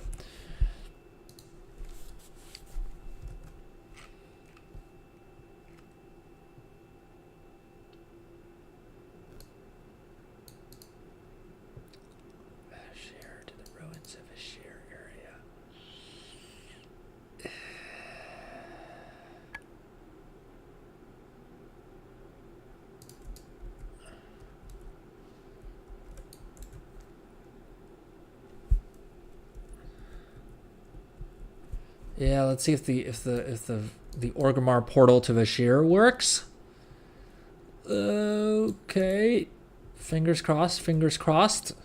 There's a small chance that realistically probably not.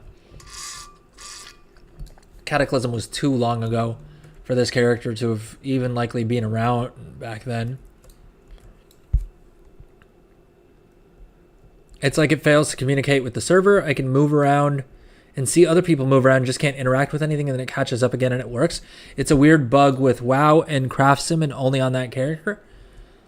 Very strange. That'll happen to me sometimes, but that's also because I play on North American servers and I live in the Middle East. And so it, like, a lot of times it'll glitch out because of, like, it's just lag. Portal to Oldham. No. No. Huh. The portal to Vashir is not working. Farseer Kroger, please, to the depths. Okay. Hopefully it doesn't take super long. I'm really worried this is gonna be another long quest line. I'm just adding long quest lines to long quest lines, and I'm not happy about it. All right, you know what? Actually, let's head to. I think we'll do the rest of that quest on tomorrow's stream. Yeah, we're past the 4-hour mark, and my wife's probably gonna be home any minute now, and so I do want to go have dinner with her. So let's head back to the caverns a time and get this part of the quest line at least turned in, the toys, and then we'll finish off as much more of the quest line as we can get through on tomorrow's stream. My network shows no odd activity during that.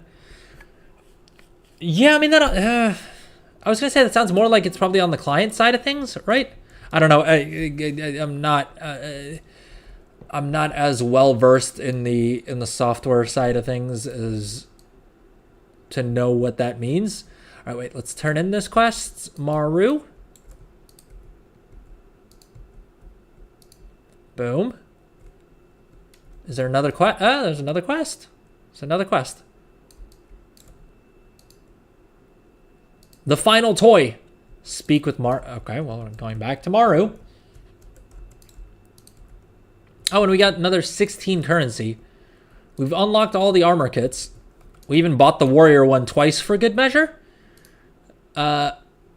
Molten Corgi, Onyxian Whelpling. Baby Blizzard Bear. We needed that. Let's pick up that because I don't think we have that yet. Baby Blizzard Bear. Okay. Is it cageable? It's always my first question anytime I get a pet. Is it cageable? All right, let's turn this into Maru, and let's see what Maru has us doing next for him.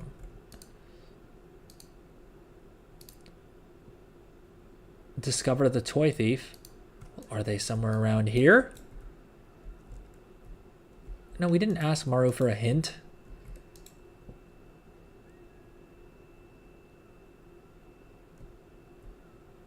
Okay. We gotta find clues. Squirrel guy, dog, Alex. The fuck is Alex?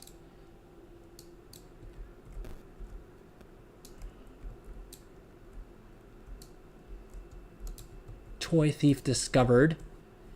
Well, it said that we need to... Forgot everyone that it mentioned.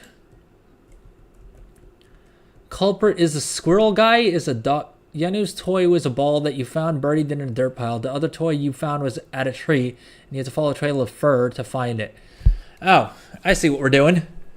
Squirrel guy, right? Buried in a dirt pile, found in a tree, had to follow a trail of fur. Sounds like a squirrel. Oh, okay, so Maru already knows. Is a dog? Says it's a big animal.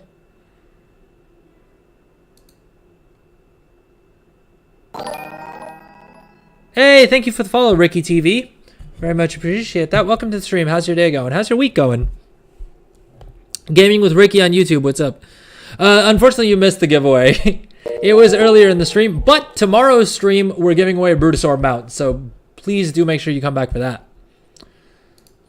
And we will be giving away another Gummi pet next week as well. Basically, every week between now and Jan 5th, we're going to be giving away a Brutosaur mount and a Gummi pet every single week. So make sure you're followed, subscribed, so that you get the Go Live notifications. And you can enter on both Twitch and on YouTube.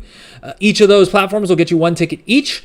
Just make sure you're followed or subscribed so you're eligible to win the giveaway. And then Twitch subs get 5 bonus tickets to all of the giveaways. And so, yeah, so now is actually the best time to sign up for a sub because we're in the final month of the giveaways. Big Sag, long day of work tomorrow. Jeez, I'm sorry to hear that, Master Louie. Listen, it won't be that bad. And tomorrow evening, at least evening my time, you have a chance to win a Brutosaur. So fingers crossed. Ricky TV, why nobody's doing Chrono Travel Band this week? Wait, what do you mean by Chrono Travel Band? Chrono Travel Band? Chrono Travel Band. I'll be at work. That's why I'm Big Sag. Ah, I see. We'll do it later on.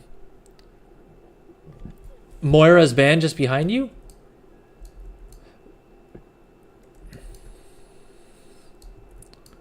Wait, I'm confused. Chrono Travel Point?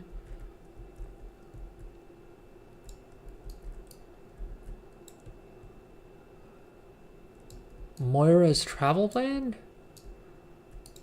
Do you mean the mount matching thing? This thing?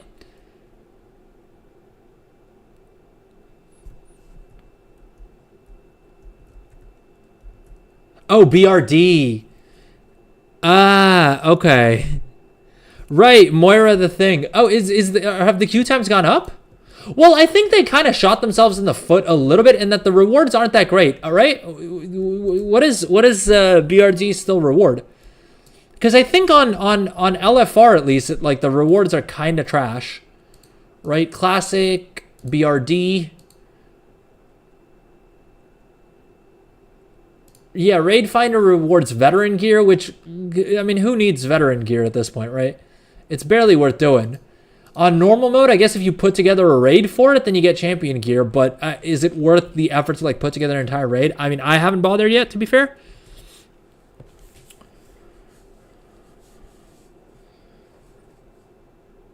But I remember early on people were saying it was super overtuned, and that it was really tough. Last week it was full Ulduar. Yeah, I miss doing Ulduar on my alts, but Ulduar is great. Like all of the other expansion raids are kind of great because you just have that quest that you go in, you do the final boss, and you get a piece of hero track gear, right? And so you can even sell the boost, like you can even sell your lockout, which is also a great way to make gold, by the way. At least according to the people over on WoW Economy, there are a lot of people who said that they paid for a Bruto sword just by selling their lockouts for that. So definitely something to keep in mind for the next time the time walking comes around. Next week, what do we have? Next week we have, it's still classic time walking, right? Classic.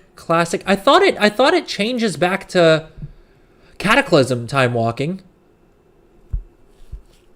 Is Firelands raid good for that? Is the Firelands time walking pretty decent? And then classic again. Are we done with the Miss a Pandaria in early Jan? But that's after the anniversary event. So I don't know if we'll have as many quests to like get gear and stuff. Master Louie will have to see about joining stream while working, probably lurking. I can't advise watching the stream at work, but I'm not going to say I haven't done that in the past.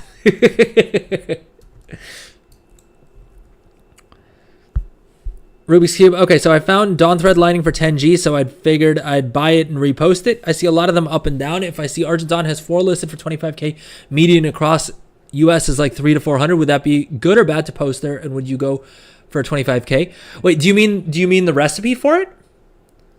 Because there's one that's rare and there's one that isn't. I think, but I can never remember which one is which. It's either the Dawn Thread or the Dusk Thread lining that's particularly rare. Thread lining, let's see here. And I think that's Auctionator just being weird. Yeah, it's Dust Thread lining that's the rare one. The Dawn Thread lining, the thing is the recipe ends up all over the place in terms of pricing. Like week 1, I bought some of these for 10 gold and stuck a bunch of in my guild. I still have 7 in my guild bank, as you can see. And I picked those up for like 10 gold in like week 1. So Dawn Thread lining recipes for 10. You can probably still flip it for a decent amount. I mean, just find a server that doesn't have it listed and list it there for like 15, 20K gold, I would say. You can probably get away with 25K. Because for anyone who's leveling up professions or who's completionist or who sees a profit in it, and there may still be a profit in it, at least for concentration crafters, they may be able to justify paying that off, right? And also there's a lot of completionists out there who want to have like every recipe. So auction house recipes do sell pretty well until late in the expansion. And you got to figure with the new patch coming, right, with everything, there's like embellish, like they're going to retune things. And so Dust Thread may become BIS next season, in which case sales for Dust Thread linings are going to go up like anything, or Dawn Thread linings as well. Although I think it's already BIS for a lot of classes, right? Yeah, I don't have that list of BIS open. But Wowhead has a page that has like the BIS embellishments for every slot. And you can check there, and I think Dawn Thread is on there more so than Dust Thread. I'm not 100% on that. Oh, for Christ's sake, we gotta go back to Dazzle lore again. All right. With that said, we're gonna wrap up the stream here. I can't be bothered to do any more of these wild goose chases today. So we're gonna wrap up the stream here. Thank you so much to everyone who joined live. Thank you so much to everyone who entered the giveaway. To everyone who's watching the video on demand later on, because I know some people choose to do that as well. So thank you so much if you're watching this in any way, shape, or form. Thank you so much. And with that said, we're going to wrap up the stream here. Make sure you're following or subscribed so you get the go live notification tomorrow when we go live with our Brutosaur mount giveaway. Congratulations again to our winner of today's giveaway, which was Manuska. I'll make sure to get you your gummy pet right after stream. And best of luck to everyone for the giveaway tomorrow, as well as for everything else that's going on in life. All right. Thank you, everyone. Have a lovely day ahead, or a lovely evening ahead if you're in time zone closer to me. And with that said, this guy doesn't want me to have a nice pose. Oh, he's using my Bruto. He's using the auction house. My bad. I was being a bad Bruto owner. Forgot that people may be following me to use the Bruto and not just to mess up my screenshot here. But anyway, that said, thank you so much, everyone. Have a lovely evening ahead, and I will see all of you beautiful people tomorrow. As always, stay safe, stay happy, and may the RNG gods be ever in your favor. Take care, everyone. Have fun. Bye-bye.